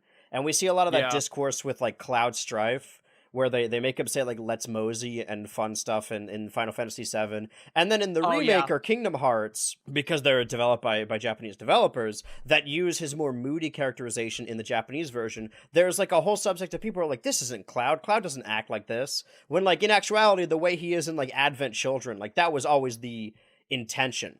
And Salty, you'd probably know more about this than me, but I'm pretty sure like the reason Sonic in Sonic Adventure says like, oh yeah, this is happening, is because there was like some kind of Japanese slang or like ism or saying there that could not directly translate. So they're like, I don't know, let's put something, what's comparable here? Yeah. Oh yeah, that's what's happening? This is happening is basically just, it's not a direct translation. It is it's localized dialogue, because the original phrasing in Sonic Adventure was just, they could not directly translate it without it being confusing to English speakers. And speaking of Sonic, fun fact, I love telling people this because I found this out recently. Yeah, Rouge the Bat's naturals they're real. They're all real. No, I'm just kidding. Do they tell you that? And like, do they say that? Yeah, it's in the credits. This is a special This is a part of the Sonic Encyclopedia. There's an entire page dedicated to it. Did you know Rouge's big naturals in Sonic Adventure 2 are actually real? Localization-wise, something I found out recently that I thought was really interesting is Espio the Chameleon from Sonic. In America, he's very like stereotypically like he's like the character that's like cool, calm, collected, like ninja type. But in Japan, the way that he is written, it comes across more like he's like pretending to be cool and he's pretending to be a ninja. Like apparently he speaks with a certain sort of dialect and slang where it makes it sound like he's trying to sound like this like dignified ninja, but like he trips up and he doesn't say things correctly. Mm-hmm. But in America, that just doesn't translate over. Like SBO is just a cool, calm, collected ninja dude in America. So I found that so interesting, and I feel like, is that me saying that like localization is bad? No, but there are fundamentally sometimes incongruencies with certain things that either don't transfer well or can't transfer well. And I'm sure that there's a way that they could have done that with SBO, but because Sonic in America is like so much bigger than it is in Japan, a lot of the like localized stuff that may have changed during localization to America just became the canon versions of the characters because it's so much popular over here than it is in Japan, which is really its country of origin. It's so funny, dude. Right. I went to Japan. There was barely any Sonic stuff anywhere. I had to actively search for it to even get a sliver of it. I know what you mean, but it's also funny to be like, man, I went to Japan. They didn't have any anime anywhere. Like, what the heck? This isn't anything like it's. It just like accidentally sounded like one of those. I mean, dude, well, here's the thing, right? Like we joke around about it, but when I was in Japan, I saw Chikawa everywhere. You know Chikawa? I do not. The fucking that's the thing. It's only a big thing in Japan. It only just started coming over here a little bit. But it's like a Hello Kitty type character. But like in Japan, I saw like stuff like Mario and anime like fucking everywhere. It was everywhere I went. And I went to multiple different places. I went to like Hiroshima, Tokyo, like Osaka. We were all over, crazy, and I saw it everywhere. It's just very popular over there. But Sonic, no. Sonic is not at all. Depending on who you ask, it's not super popular here. It's coming around though. I feel like we're riding a new wave. It had a rough transition to 3D to America. Sonic had a rough transition to femininity. Sonic had a rough transition to female. Don't we all? Don't we all? Transition into Fompilda for the N64. The people yearn for more Fompilda. Well, what I wanted to say forever ago. Well, one is that... Sorry, I swerved way too far to the right during this conversation. My bad. There were like little things that I wanted to say that I'm like, this is important to what we're talking about right now, but also like not important enough to be like, I got to interrupt this guy to say that Kururin is another example of like an item I thought was just a Smash Bros. Item until before I learned it was like a real thing. That game fucking rules, by the way. Have you played it? I have, a little bit. Yeah, I highly suggest like not only playing that game, but try to play with friends with the Nintendo Switch Online. Like playing. I gotta say this: they need to add more Game Boy Advance games to Nintendo Switch Online because some of them have such good multiplayer things, and I have never been able to play them because of the fact that you've had to be playing locally and everybody had to have the game. I know that they have I think they have 4 swords now, right? They have Legend of Zelda DX Director's Cut with like 4 swords in it, and they also have Kirby and the Amazing Mirror. I still need to play Kirby and the Amazing Mirror with friends because Salted. If you ever need someone to play Kirby and the Amazing Mirror, I got this family plan. I may, but the problem is that I have some friends of mine that are really big Kirby fans, and they also wanted to play it. And I've never got that. That's one of the rare times that I've not played a game because it had such a big multiplayer focus, and I didn't want to play it without playing with friends. There is a bunch of games like that, like the Sackboy game that came out not too long ago, the more like 3D platforming one. I had fun with it, but you could tell it was very much like sort of like New Super Mario Bros. Wii. It's like, you could play it by yourself and it's still a decent game, but it's definitely built around like 4 people on a couch playing it together. Dude, I've never enjoyed the Mario Wii New Super Mario Bros. Multiplayer. I remember when I was a kid, I enjoyed it, but I don't know if it holds up at all. Even as a kid, I hated it. I think I just hated the collision. I was so like, you're bad always bumping into people, and it's like, it especially for hard levels, when you play with someone that kind of sucks, it gets frustrating. And also, if they don't suck and you're both good at the game, it still is annoying because you're bumping into each other, and for harder levels. It's like you're kind of literally making it worse for each other. For the first day, I tried to make my roommates play Mario Wonder with me, And a little bit of Sonic Superstars, but that never ended up materializing. Those also were games that came out in very close proximity. Sonic's had pretty bad luck. But earlier we were talking about the very slow rollout of the NES games for Nintendo Switch Online. And I just wanted to say that I know that a lot of people are kind of upset about the UI of the Switch 2 more or less looking like the Switch 1 and them using the same software. I'm one of those. But I agree with that, but I think I would much rather them carry over the infrastructure than like start. My biggest fear was that the console, like whatever the next Nintendo console was, even before it was like, oh, this might be another Switch, that it would be so different that like they would start from scratch again. Like the first year they'd be like, all right, we're releasing NES games. You get to play Mario and Ice Climber. Like that was worst case scenario. Yeah, and I was considering that as a scenario that might actually happen. Mm-hmm. And it's entirely possible. I'm glad it didn't. But while we're here talking about one Switch 2 launch titles and also just like games that were always hyped up in our youth, there are a number of games, or at least a lot of information that happened in between the last Switch 2 Ultra episode and this one. And I just have a list here of things that are important. Is that apparently Dragon Ball Sparking Zero has been rated in Saudi Arabia for the Nintendo Switch 2. And I don't know if either of you guys have played Dragon Ball Sparking Zero. I only played it for like a day on stream, and I might go back to it at some point. But the main thing, it's one of those, it's one of those fighting games where it being like 120 frames per second is the most important thing to the lifeblood of the game, especially because it's a Dragon Ball game. That it being apparently rated for the Switch 2, and you never really know how much you can trust things like this. But a game like that prioritizes really high fidelity and aspect ratio and also frames per second. It's interesting that they're using it or porting it to the Switch 2 at some point, because it seems like most of the third-party listings from the Switch 2 are focused on like showing that this console is more powerful. Like, you got your Elden Rings and whatnot. Because I'm pretty sure we know that the Switch 2, in handheld, is at least 1080, 60 frames. Am I getting that right? I think they said that. Mm-hmm. Yeah, they did say that. I was going to say, I could definitely see. I mean, if Cyberpunk 2077 can be packed on a single Switch cartridge and run really well, then I think Sparking Zero can very easily play on that console. I just assume basically any third-party game that came out like 2024 backwards could and will be on the Switch 2 to some capacity. Yeah, I think that like because Sparking Zero, I was actually able to get working on my Steam Deck recently, where it's not meant to run on Steam Deck, but if you change the FPS down from 60 to 40, it runs like perfectly. So I think like, depending on how strong the Switch 2 is, like it could potentially hit 60, but like at the very least they could probably get it working if they just like make the frame rate a little bit lower. Yeah.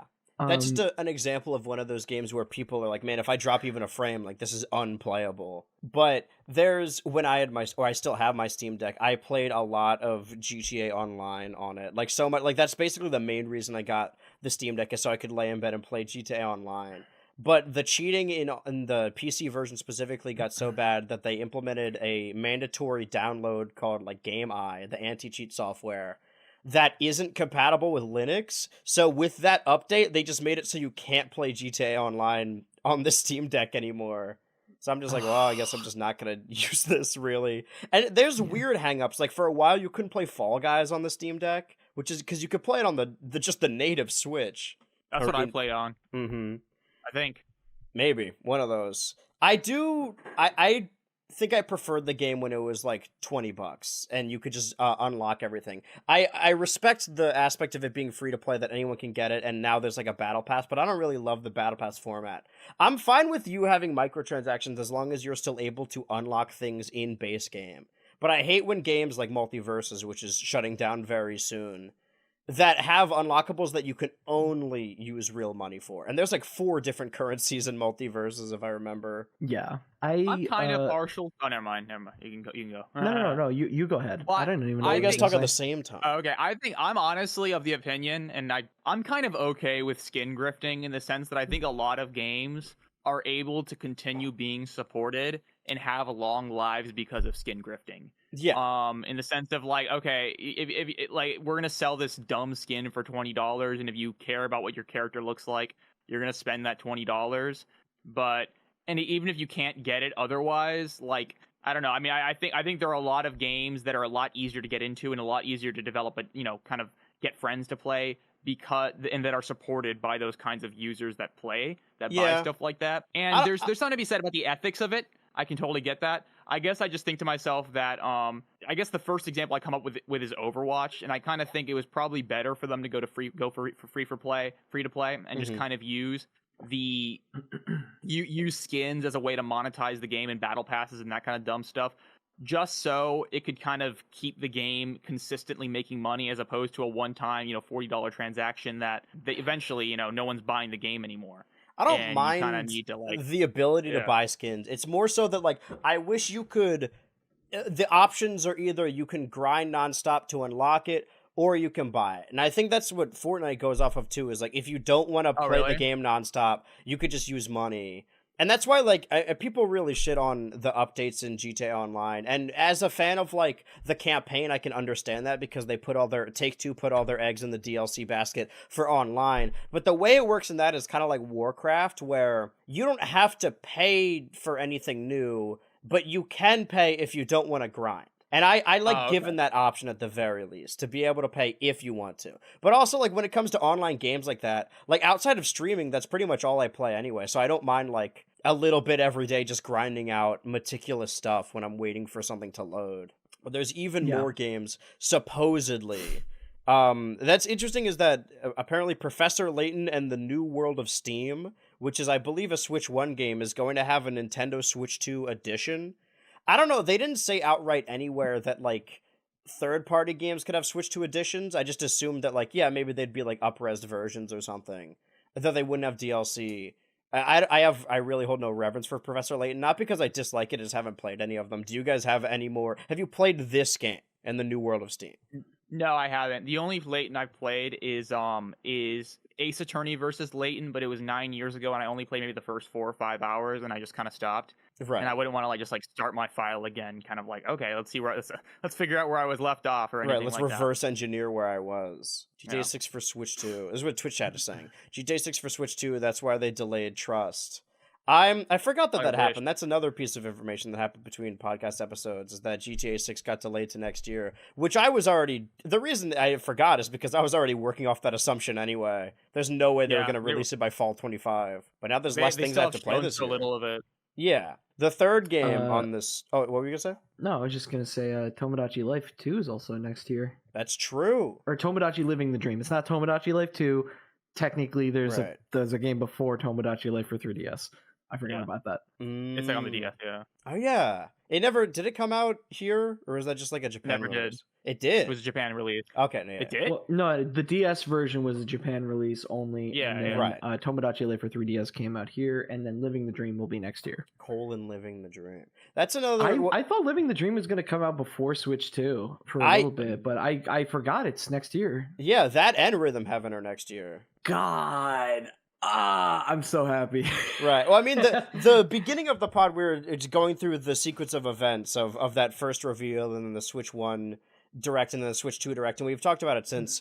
I'll just get this third game in before we talk about the pre-orders, but we talked about Dragon Ball Sparking Zero, and rumors about Professor Layton in the New World of Steam. The main tagline, I guess outside Nintendo or tangentially related between episodes of Switch 2 Ultra, is that Yuji Horii was at a Comic-Con in Italy and may have accidentally leaked that they're working on a Chrono Trigger remake for the 30th anniversary this year.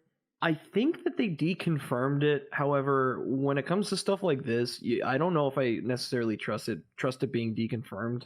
Because, of course, if he leaked it beforehand, they're obviously going to be like, oh, it was just a joke, guys. Yeah. It was just a joke. There's no footage. Yeah. It's all just people who were there saying, like, yeah, he embarrassedly covered his mouth afterwards because he realized he made a mistake. But also, if it's coming out this year, like, they would have to show it off soon anyway. Yeah. I wonder... I hope it's the case. Mm-hmm. Actually, I never finished Chrono Trigger. That's like one of the games that like someone like me really should have played, but I still haven't played it. I really haven't played it. This is a topic we've covered on the show before because we had very similar, at least like, not upbringings, but we're more or less on the internet at a very young age and watching a lot of YouTubers in informative eras. That there are this interesting phenomenon, and it's probably going to happen within the coming generation as well, is the loop of nostalgia, where the people we were watching as kids were making nostalgic content for stuff that they were playing or watching as kids. So, like, I was watching a lot of Angry Video Game Nerd, or Screw Attack Top Tens, or your aforementioned, the guy with the bird. That there's so many of those games that are so, and Brenofloss, so many of those games that seem so reverential for me. It's like, oh man, Contra, Mega Man, that like outside of those content, outside of those videos and the people like making those videos, they hold no modern like standing. That's just like a nostalgia that was passed down. And I think Chrono Trigger is one of them, that a game I've never played, but like if you asked me when I was a kid, I'd be like, well, everyone in my YouTube subfeed says it's the best game ever made, so it must be important. I inherited a nostalgia for things the millennial YouTubers I watched were nostalgic for. And it will happen again. I'm seeing it firsthand, actually, because my little cousin, who's 13, I think, he was asking if he could buy like DSs or something from us, a bunch of his older cousins, because he likes collecting old consoles. And I'm like, bro, I was there. I was literally there. There's just a loop of nostalgia, but also like, YouTubers now, or popular YouTubers now who are our age, are constantly talking about Wii Sports. Like, it's the best game on the Wii. And now there will probably be, in like 10 years or so, a crop of children that grew up watching those people, and they're like, man, Wii Sports was like the best game ever. I'm not going to take this revisionist history. Star Fox Zero is the best game of my childhood. Yeah. You're going to have that in like 12 years. No, more like 7 years, actually. Whatever you grew up with. The Wii is considered a nostalgic console at this point. Yeah. Oh, yeah, absolutely. It is. And that hurts me. But you know what? That's where we're at now. We've sort of plateaued. I mean, obviously, like, modern games don't look like Wii games, but the difference between a Wii game and a Switch 2 game, and the difference between like an N64 game and a GameCube game, it doesn't feel retro because we haven't advanced from a graphical standpoint that much. Like, not that big of a leap. Diminishing returns, I think. I would argue a little bit on the Wii versus the Switch 2. I would agree with you more so with like Wii U versus Switch 2. Because I mean, there's like Switch 2 obviously is going to run better. There's going to be a few more things that look good, but I don't think it's like as stunning as for example, like N64 to GameCube. That was such a huge leap. There are so many games that I don't want to say diluted, because they probably are good games, but you're right, like grandfathered in, where I'm just like, oh man, I love this game, and it's an NES game I've never played. However, I think we did bring this up previously before we knew you were gonna be on this in a previous episode. Salty, you, over the last couple months, maybe, have been playing through the Mega Man games? Yeah, I played through 15 Mega Man games in the span of right before I went to Japan, a couple weeks ago. Like, leading into my Japan trip, I played 15 Mega Man games in a row. I played the original 10 games. I skipped Mega Man and Bass. I'm going back to it later, but people kept telling me I really need to play that, so I will eventually. Yeah. But I wanted to play through the main 10 games, and then I played 5 of the X games, and it was good. I really liked it. Why do you ask?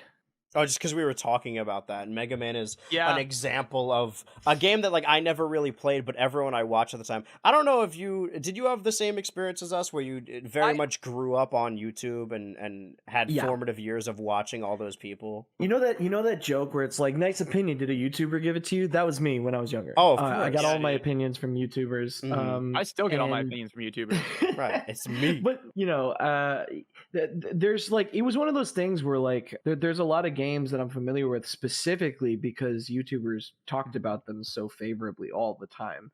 I make the joke. Sorry, I think I made the joke a couple streams ago of a middle schooler in 2014 who's really, really passionate about Rareware and Rareware's like Rareware being bought out by Microsoft and what that did to the Banjo-Kazooie franchise. Like, I was just really passionate about that. And it's all because of YouTube. Yeah, no, I was the same way. I mean, I have a special connection to Banjo-Kazooie despite never beating any of the games, because I played it when I was younger, when I was boarded up in a hospital for a while. It was one of the only games that I had. They wheeled in a little N64 with a CRT, and it was one of my favorite games. They hooked you up to the Banjo-Kazooie IV drip. Yeah, they hooked me up to the Banjo-Kazooie IV drip. Yeah. It has a special place in my heart because it was a game that I played during that very formative time in my life. Again, never beat Banjo-Kazooie 1 or 2. I still need to do it. However, it was one of those things where like that's why I had a connection with it, and knowing that so many other people online like loved those games, especially like game reviewers, like it was like, oh hell yeah, I'm like in a special little club, even if I didn't like beat the games. But yeah, no, like Mega Man good.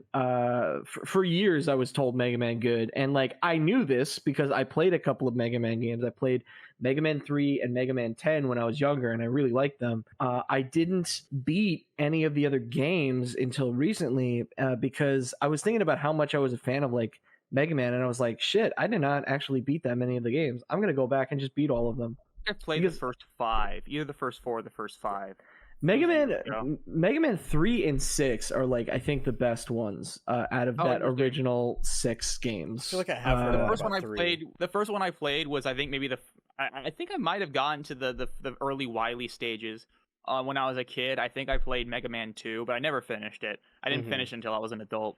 2's the It's other actually one pretty I've heard. hard, especially when you're a kid. Yeah, that's what the main thing I've heard is that they're like super ass-poundingly difficult. Is it as hard as an adult, or is it just like for kids it's a difficult game? Oh, it's a lot. It's pretty hard. The first 2 games aren't really balanced well, and that's why they're hard. But 3 onward kind of becomes a little bit more balanced, a little bit easier to play. If you play them, I would suggest playing them through the Legacy collections because I do have Legacy Collection 1 has like save states and a rewind feature. It's very forgiving. And also like Mega Man 1 and 2 both have soft locks if you don't know what you're doing that like fuck you over. So, you know, just be aware of those. But 3 and onward is pretty balanced, all things considered. They do get really fucking hard at points. Like Mega Man 7 is... First off, the game was developed in 3 months, which is fucking insane to think about because it's one of my favorite games in the series now. But the final boss is like absolutely bananas. It is so difficult. And Legacy Collection 2 has 7, 8, 9, and 10, and they do not have save states. They do not have rewind features. You just have to raw dog that shit. And it is fucking difficult. They have a checkpoint saves that helps, like, you know, whenever you get to a checkpoint area and like a platformer and it respawns you back there, you can save and then load from that checkpoint at the very least. But those games will beat your ass without save states. But yeah, no, other than that, really, really good games. I really like them a lot. And also, I did not think that I would like the X games because I grew up on like retro looking Mega Man, and I just love the retro type sprite art. But after playing through the games and after playing through the like SNES and like PS1 Mega Man games, they're really good. Mega Man X4, I think, is my favorite PlayStation 1 game like ever now. It's really good. That is crazy. Yeah, it's a fucking fantastic game, and I genuinely suggest it to people who are interested because it has 2 campaigns. The X's campaign, which is like the Mega Man type gameplay, and Zero's campaign, which is like sword based gameplay, and they're both really good.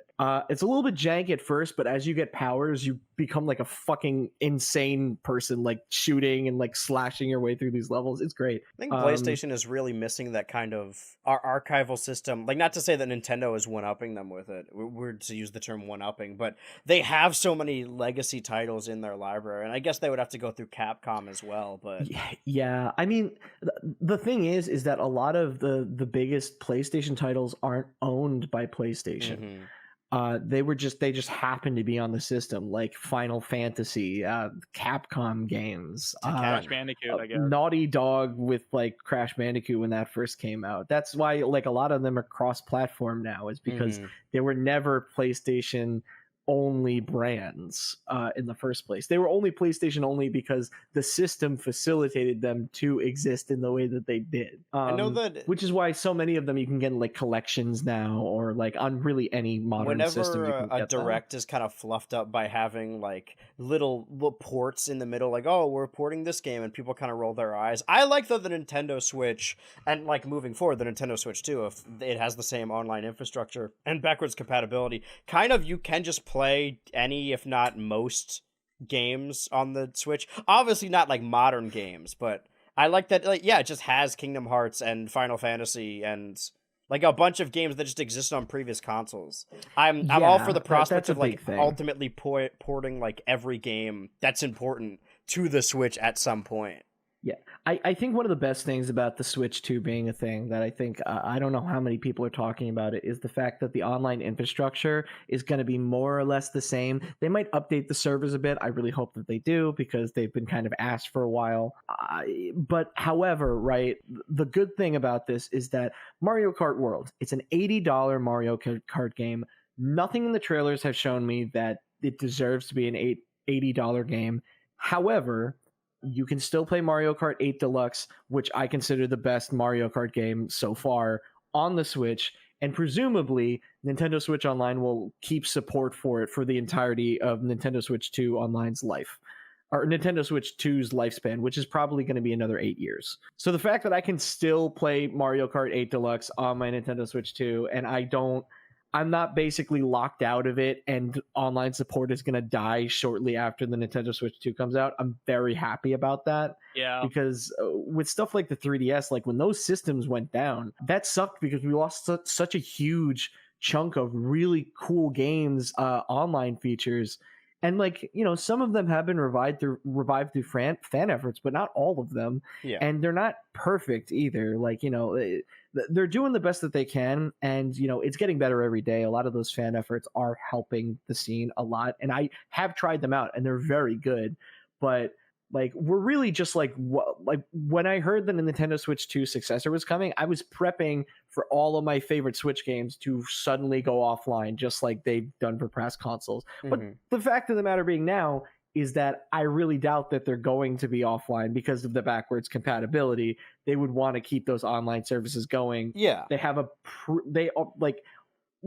similarly with the Wii U, right? They already have this huge library of consoles, except the thing with the Wii U is that it was emulating a Wii like system. It had like a Wii system inside of it that was separate from the Wii U infrastructure. But Nintendo Switch 2, the infrastructure is very similar, and it feels like we're just like stepping up instead of stepping to the side to a new system. And even their software is the same. I guess we could talk about this because it's just like a timing thing. The day of when we were doing the podcast last week, because we were always talking about Switch things, is when the firmware update happened. The title of the stream, the firmware, was it 20.0.0? I think it was, and it was to add virtual game cards and game share. And I think because it came out now because in the direct they said that like, oh, you'll be able to do this by the end of April, and it was the very last day, and like it's like turning in an assignment at 11:59, like right under the wire. Literally. They did the update, and there's a lot of small changes. Like I mean, I don't know if you guys have used any of the virtual game cards or game share yet. It is interesting. Like I got the OLED for the Smash video, and then ultimately just started using it on stream as of late. And what I do is I just have my account logged in on both. And before you could just like download your games that were in your cloud. But now if I want to play a game on one of them, if I want to play the games on the OLED, I need to get the virtual game card from my Switch and like send it to the OLED, and then I can just play it. You still need to download it, but I like the concept. Game share, we aren't able to do any of that yet because it's a Switch 2 exclusive. It's weird that they added it to the hotbar of the Switch 1, but I think, again, they're just doing that so that instead of making an entirely different UI or service for the Switch 2, they're updating the Switch firmware and using it on both. I think it's more comparable to something like when the Xbox Series X came out. They would just keep updating the Xbox One UI, and they used the same UI. Like they would retroactively do. I think they did that with the 360 as well, that they would update it to look like the Xbox One. And there's a lot of... I gotta be honest, I hated when they did that with the Xbox 360. I love the old UI of Xbox 360. I like loading up an old console and it feels different. Yeah. It feels different. It was a very Frutiger Arrow type era. Yeah. Same with the Wii and stuff like that. It pissed me off. Anyway, that's neither here nor there. I'm going to be honest. The Nintendo Switch, let's just say that the Nintendo Switch infrastructure needs a little bit of a facelift, I think, just because the fact that there is no themes except for white and black on Nintendo Switch 1, and it's very clear that they left space if they ever wanted to actually like work on that, like make more themes and stuff. There's got to be themes on Nintendo Switch 2. There's no excuse for it at this point. It's weird that it's not a thing already. Like, come on. Nintendo 3DS had it.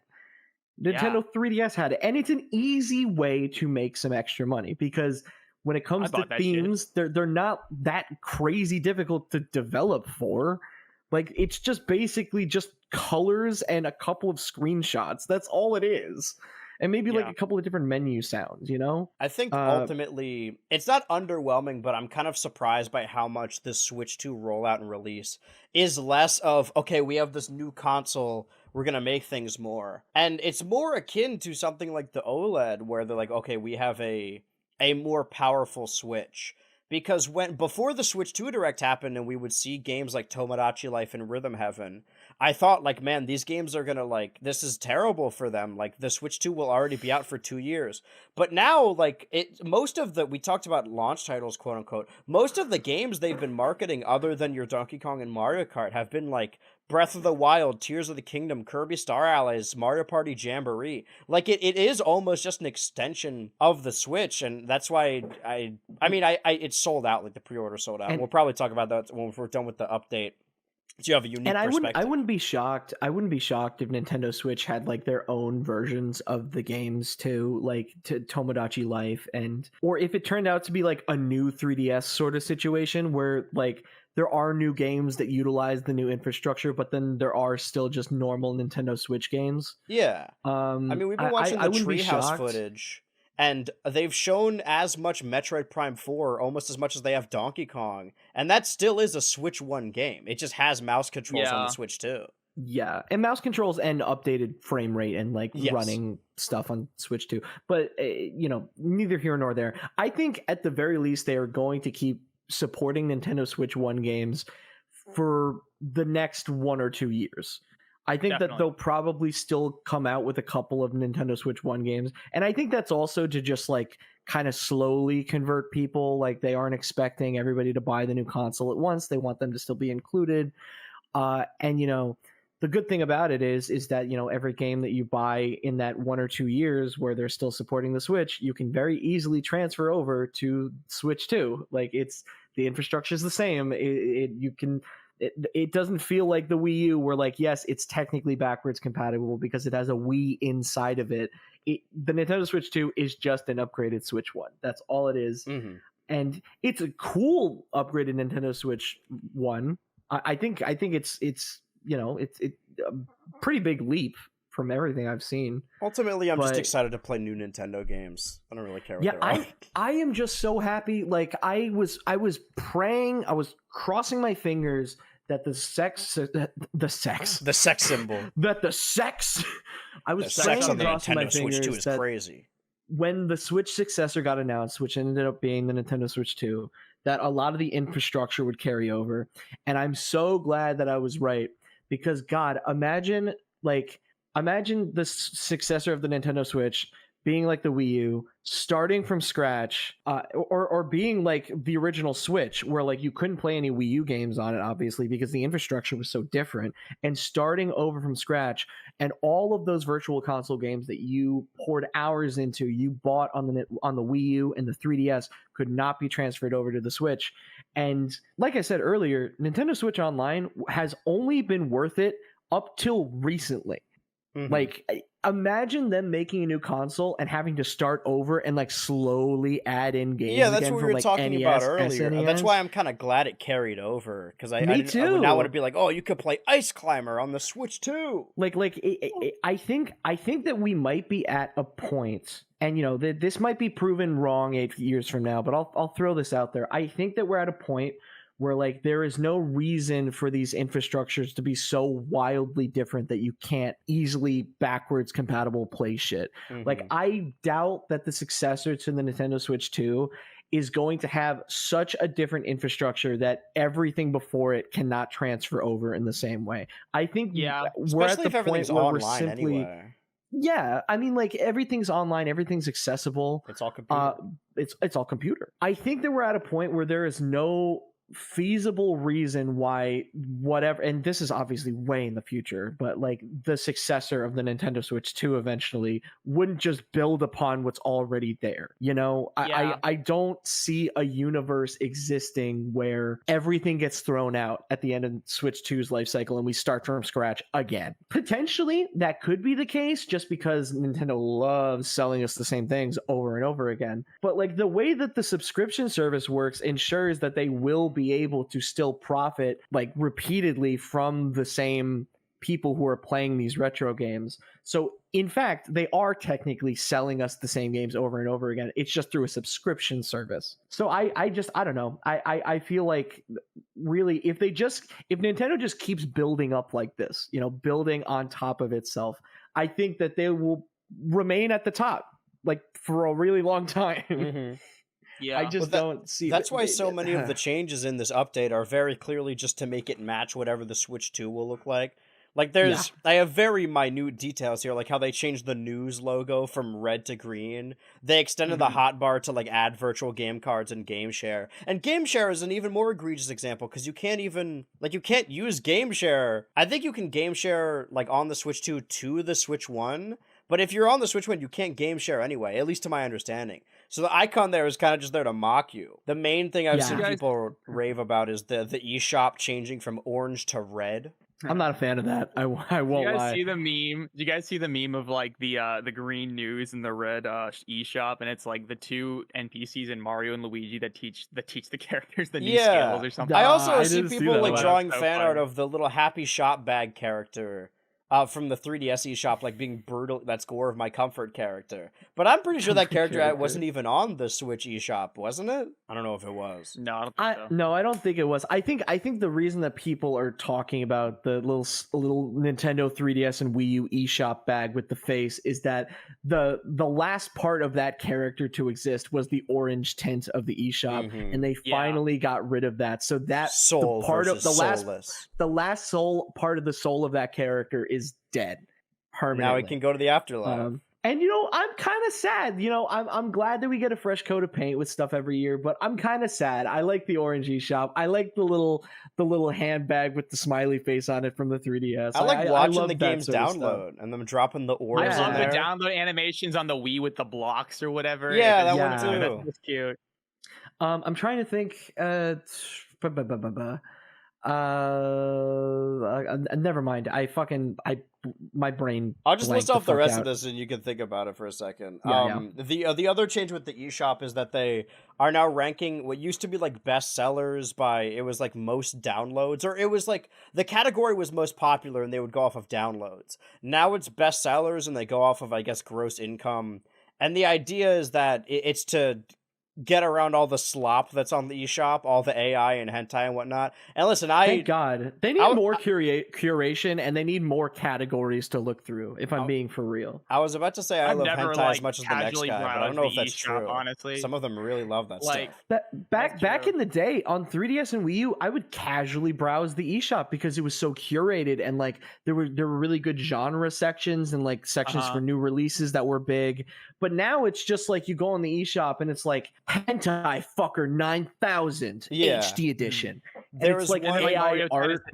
Mario Tennis Aces and Hentai Fucker 9000. And it'll be HD like in the edition. top 10 thanks. bestsellers. There was one example of that happened to me on stream when I looked at it, because it was like, oh, it was in the deals category. It was like, oh, what's on sale right now? And that one, it said like, oh, it's like $50 off, and then I checked the release date of the game, and it was the day I was streaming. So I'm like, they put this game up and immediately made it 50% off. So I feel like if they wanted people to see their hentai games, they could still like, you know, game the system and put them in the deals category. But hopefully there's a little bit more curation, although I doubt it. And the other major change in this firmware that isn't like a feature aspect is just the changing of icons. They changed the shading a little bit on a lot of the Mario characters. And replaced the old Rareware DK with the new modern DK in the icon section. And the bag art, I understand people drawing vent art about the eShop bag because they don't have that orange color anymore. That's a good bit of fun. But the people, I have seen so many being like, man, this new Donkey Kong, it's just not the same. And they're right, it isn't the same, but I think it's better. Okay, listen. I like new Donkey Kong and old Donkey Kong. Yeah. My problem lies with the fact that they changed profile pictures that people are already using. They got rid of the Same. old one. Like they just straight up, like, if you were using the old Rareware Donkey Kong profile picture, it's not there anymore. Mhm. One day, Yeah. a kid is gonna wake up and Donkey Kong is gonna look different, and they have no say in it. They have no say if they want to use the And old what- one, and which the is kid- and the- hilarious. Which is hilarious because old Donkey Kong is still relevant. They literally just re-released like Donkey Kong Country Returns on the Switch. Like, They're gonna this just release a happened. secret update for that game, and they're gonna change his design on the box art and his face. Also, I kind of it's hate how weird. Luigi has his mouth open. It's like flies are gonna fly in there. close your or mouth, some shit like whore. that. I There's just people- wish that they gave us new profile pictures instead of Yeah. retroactively changing people's profile pictures that they probably like for their icons. They're trying to erase history. They're trying to erase history, but whatever. They're trying. You The know, liberals are it's- trying to tear down statues of Rareware Donkey Kong. At the end of the day, it doesn't really mean that much in the grand scheme of things. It just makes me a little bit sad to that old DK is kind of retroactively being changed. Mm-hmm. Isn't it I love new DK. Yeah, I do. And they I still think the new use design old is DK really cool. at the theme park. Do they not? For now, yes, but that might be changing. Get assassinated. He might be assassinated. Again, I really don't mind. I just the idea of retroactively changing someone's profile picture without their consent is so insane. They should change I it to an just entirely don't like different it. character. Interestingly, Just to though, fuck I'm with looking at my Switch friends right now, and one of my friends has a Donkey Kong profile picture that's still the old one. But I imagine the day he tries to change it, he's not going to be able to change it back. And that kind of bums me out. It's like, dude, come on, let him have his old school Donkey Kong. Yeah, and easiest thing that they could have done is if you select one of the new profile pictures that there's just an option for an alternate version. They could have done that, but they didn't. They just changed it. They changed the original data of the profile pictures, which is Swap out whatever. that PNG. They changed all the designs. They just well, they didn't rather. They changed the other Mario characters and changed the shading they a little bit. The renders. They updated the renders a little bit. Mario Donkey Luigi Kong looks is just a pretty different dude. They took the old guy out back. They changed the 2D art too. So I think Yoshi's icon, the scales were moved back a little bit and stuff like that. And that's approaching Mandela effect shit, where if you don't know about it, you might look at it They're and be gaslighting really children. uncomfortable because it looks weird and different, but you're not sure what it is. You know what I mean? Mm-hmm. If I didn't know about the Yoshi scales changing and I looked at the icon, I would have gotten uncomfortable. They put you in a padded room. Well, while we still have Salty for this last section, do you want to, because we were going down the timeline of events, and the reason we wanted a guest on this is because we didn't both get a pre-order last time. Do you want to explain how did the pre-order for the Nintendo Switch 2 go for you? The pre-orders were a mess. I was under the impression that they were things were going to be a little bit easier this time around, and they were going to circumvent a lot of scalpers and stuff. They did not do that whatsoever. It was the same as it always was with every console release. Same as it ever was. But yeah, no, it literally was it was bad. It was very bad. Yeah. I had to stay up almost all night. I had to get a Target account, Best Buy account, Walmart accounts, which was the worst. Which one did you get? Sat in which set you get? I brand? think I ended up getting it from Walmart, if Me I'm too. remembering correctly. Do you have a physical excuse pickup? me. Because mine's supposedly going to be delivered on the 5th, and I No, wanted I to have go a physical in physically. pickup. Yeah, I have I didn't have an physical option for pickup. that, so I guess I want to do the midnight release. I want to wait in the line. I think that's fun. Yeah, I kind of wanted to do that too, but it sucks. But you do have actually the no. physical I got it pre-order, from right? Best Buy. Okay. Best Buy. Yeah, Best Buy. Sorry, I went and I checked to make sure, but it was Best Buy. I was in the queues for all of them. Mhm. I had the Nintendo Switch 2 in my cart at Target That happened to for me. 3 hours, and I was trying to check out and it wouldn't let me, but it said that I had it in my cart, and then randomly they just took it out, Mhm. Oh. Kept and I going. was like, okay, I'm definitely not getting it now. They actually But- didn't have any switches. But I was able to I was literally gonna quit. I was gonna be like, well, there are probably no more Switches at this point because it looked like they sold out within like a single minute on all retailers. But that was just because the servers got so backed up with people ordering. But I was able to sit in a queue at Best Buy for like 2, maybe 3 more hours. And I was actually able to check out, which was exciting. And, you know, I was able to get the edition that had Mario Kart bundled in. So, you know, at the end of the day, that's the one I have at least one game to look forward to. So are you going to pick it up, or are they going to, is it delivering to you? Directly to you? I'm picking it up. Yeah, I'm picking it up at Best Buy, a Best Buy near me. Are you getting it on the day, or are you going to do, like, as soon as it becomes midnight, you're going to go get it? I don't know, because like the thing is that Deltarune also launches on that day, and like my plan is to like stream chapters 3 and 4 as soon as possible. Right. So my idea is probably I'm going to go pick it up, but then I will not play it until I finish with Deltarune chapters 3 and 4, and then I will probably playing this thing until they release a new game for it.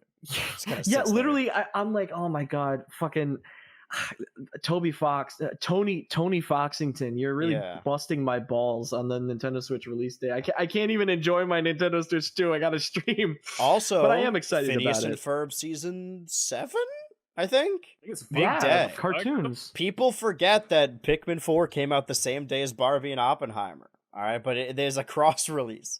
Much to do. Pikmin Barbenheimer. I always pick bad.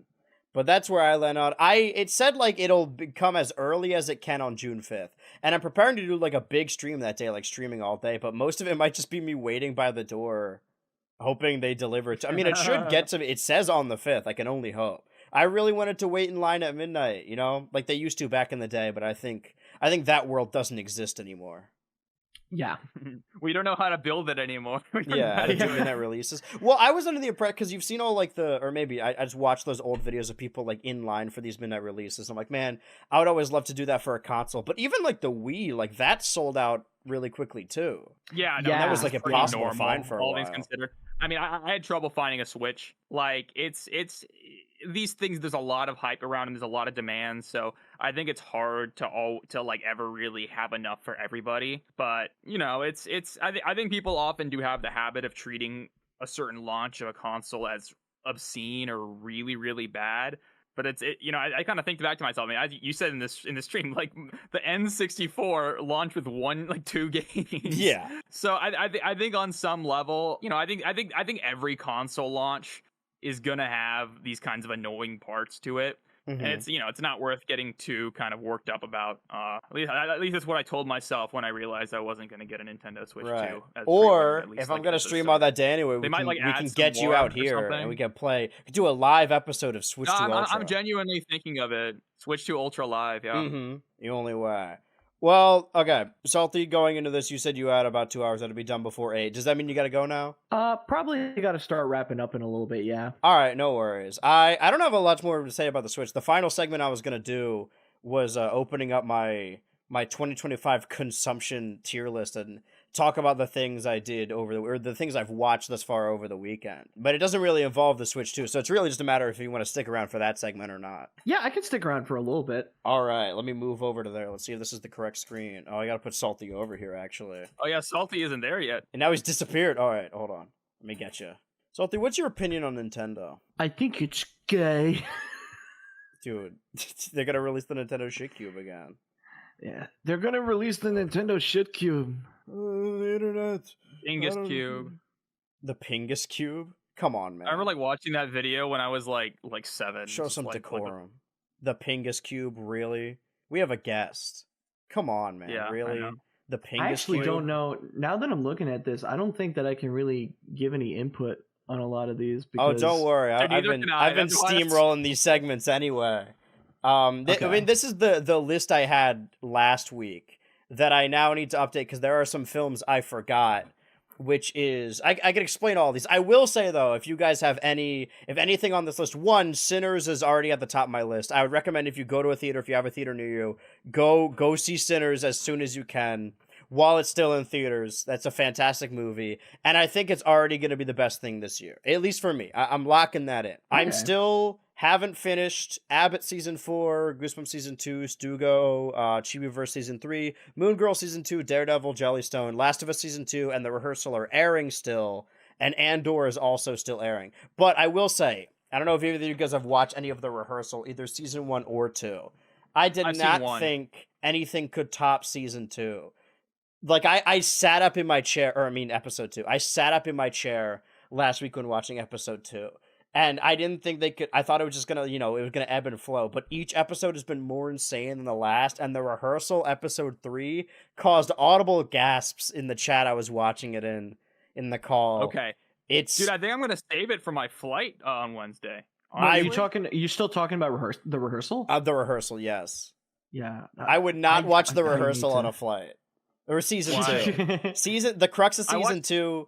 Is Nathan Fielder has realized that there is a commonality between most air disasters, like airplane crashes, is that the secondary co-pilot doesn't have the confidence to speak up to the captain, and that's why airplanes crash. So most of the season thus far has been trying to facilitate rehearsals for co-pilots to boost their confidence and speak up to their superiors. And it begins with a lot of plane crashes. Because I was also supposed to fly right after watching episode 1, and my wife asked me to turn it off. I probably wouldn't give a shit, but I think I'd make other people on the plane uncomfortable. Yeah, it's funny. Hey, you guys I got into certain shows on the plane. Yeah, so for example, I watch most TV. I was like, I was like, oh man, I'm gonna try and binge Invincible on the plane because I've never gotten around to watching that show. And I'm like watching it, and then suddenly, like, someone's like fucking head gets like hit off, and like you see the gore and shit. I'm like, okay, I'm gonna like bring my screen a little closer to me. It was either and like lower the brightness a little bit. It was either 2 VidCon or 2 TwitchCon that the new season of House of the Dragon was going to come out, and the new A Quiet Place movie was going to come out. So I'm like, okay, I'll watch the A Quiet Place movies and House of the Dragon season 1. And the first episode of House of the Dragon and A Quiet Place, which I watched before the first episode, both have like very graphic birthing scenes. So whoever was sitting next to me must think like, oh, this guy just really likes watching women give birth, because it's all I was watching on the plane. It's funny because I was watching a movie on a flight back from London, and like there were like boobs in the movie.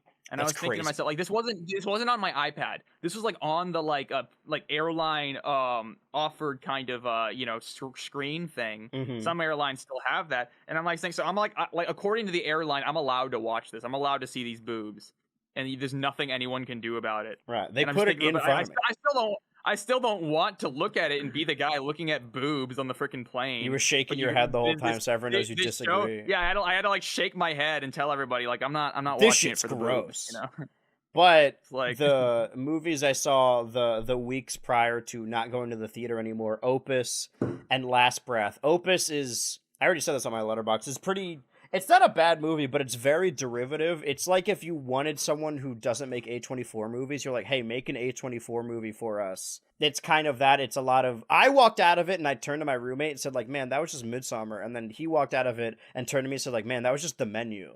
I like Iowa Debris. It's like, I don't know, maybe bottom of B, maybe?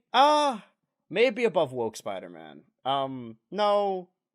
I'll put a bottom of B. I think that's fair. Last Breath 2025 is an adaptation or a remake of a documentary by the same name that came out like 3 years prior. It's about this dude that gets like stuck at the bottom of a trench with only like 20 minutes of air. But this is again like a remake with Hollywood actors by the same name. So it's almost like they got a documentary and like yassified it. It's the most comparable thing I can compare it to is, at the end of Chicken Little, the Disney Chicken Little, where there's like an action movie where it's telling the story, but they're all like ripped action stars. It's basically that. It's this documentary, but they're like, oh, what if this character was played by Avatar? Yeah, and I'm not even saying this to be mean, but like then in the ending bit of the movie, they cut to the real footage, and he looks like a schlubby guy. He's got like a receding hairline, but he's played by like a Hollywood actor in the movie where they make them all look, like studs. I'll put it, I guess, above Captain America, the Red Hulk. However, the main movie I saw, basically what I've done since we last spoke on this podcast is I finished the base game of Monster Hunter Worlds, and I saw the Thunderbolts. And I think Monster Hunter will go mid B, maybe. Maybe I'll put it higher. Maybe I'll put it at the bottom of A, probably. Because it might be, I think for me, it's going to be a Pokemon Sword and Shield situation where it's my first Monster Hunter. So because it's a Monster Hunter game with all the Monster Hunter mechanics, I really liked it. But what I've heard is longtime Monster Hunter fans are like, man, this one sucks. Like, this is the worst one. It removed a lot of features. But like Sword and Shield, because it's my first one, I'm like, man, the Monster Hunter rules. And maybe it does. Yeah. But that's where it is for me. Yeah, bottom of A is fine. But the Thunderbolts... it's simultaneously, like, excited for it. Whenever it comes to Marvel movies, it's a constant slate of it's so over to we're so back. But now that we're closer to, like, the major, like, the next big Marvel crossover thing. Like, I don't know if either of you guys were really into, like, Infinity War and Endgame when they were happening. Oh, I was. Oh, I was like obsessed at the time. Mm-hmm. Like, I'm so emotionally attached to these characters that and there have been good movies since then. Like, I really like Guardians 3, I really like Wakanda Forever. And again, it's like constantly like it's over, we're so back. Whenever there's one good one, it's like, oh shit, the MCU is back. But this one does legitimately feel, because there's only, it's this and then Fantastic Four, which I'm optimistic about, and then Doomsday, that we're, like, gearing up for something that I am, like, allowing myself to get a little excited and giddy about the MCU again, which I didn't think would happen. Yeah. But I have also inversely seen a lot of people say, like, oh, like, they're marketing it as such, or before the marketing campaign was spoiling the movie. The marketing campaign was like, this is like the A24 of Marvel movies. We got Florence Pugh and this director and cinematographer. And I had a friend that said, like, oh, people are saying this is the A24 Marvel movies. I don't even know what that means. I think people just equate quality to a distributor because they like A24 movies. And granted, so did I, but I don't think that's necessarily a mark of quality. But Thunderbolts is a good MCU movie. And this is coming from someone who likes most MCU movies. But I think it's a disservice to say it's like a fantastic movie up there with some of the best. It's a really good Marvel movie. So I think I'll put it maybe above Wolfman. That's probably fair, but beneath Star of Providence. All the other shows on the bottom I have not finished yet. So this, as of now, is my 2025 consumption list. And now it'll get easier. Every subsequent week I will talk about the new episodes of Andor, because I've been watching The Last of Us in the rehearsal. I'm caught up with. I'm watching the new episodes as they come out, whereas Andor, they did the annoying thing where it's like, oh, 3 episode premiere and then 2 episodes the next week. No, I'm watching this week by week. I watched the first episode of Andor season 2, so I will have more things to say about those shows as I'm watching them. But right now it's just a movie a week, and the Thunderbolts is, the more I'm looking at it, the more I'm like, maybe that's too high. I'll put it beneath Wolfman and above Dogman. Kind of crazy, I know. The more I think about Wolfman, the more I dislike it. Anyway, that has been my ranking. I have been your co-parent, BH Ultra. I have been your co-parent, Switchy. I want to argue real quick. See better movies. You got to see Thunderbolts * in theaters, and then also see Sinners. Yeah. And our special guest here tonight. Oh, it's me, Salty, DK Dan, that's me. Do you have any closing remarks? I like video games, and I like to drink fruit punch. You genuinely pissed me off. Hashtag Fompilda for N64 Online. Spread the word. At Reggie. It's so dumb, it's good. I don't know if it is. I think there are some movies that are so bad. Okay, but still, it wouldn't, if it was so bad that it's good, it still would be an F, even if I enjoyed it. Gonna watch Sinners. I'm proud of you, Peter. And this has been Switch to Ultra. I'm gonna play the little outro song that Salty specifically suggested. He said, "You gotta play Pumpkin Hill, man. I love that song." And I'm like, "Okay, man." If I did not say that. I said you tied me up to a chair and said, "Play Pumpkin Hill." I'm like, I did not fucking say that. So if you guys have any complaints about the song he picked, if you don't like Pumpkin Hill, send it to Salty directly. I literally said Meteor Herd. You said listen to Pumpkin Hill. All right, guys. It was nice talking to you. I'm gonna hang up so I could do this outro. This probably seems crazy, a graveyard theory. Our ghost try to approach me and got leery. Ask him a question and he vanished in a second. I'm walking through valleys, crying pumpkin in the alley. Didn't seem happy, but they sure tried to get me. Had to back him up with a fist metal crackle. I'm hearing someone saying, you a chicken, don't be scared. It had to be the wind, cause nobody wasn't there. I searched and I searched as I climbed up the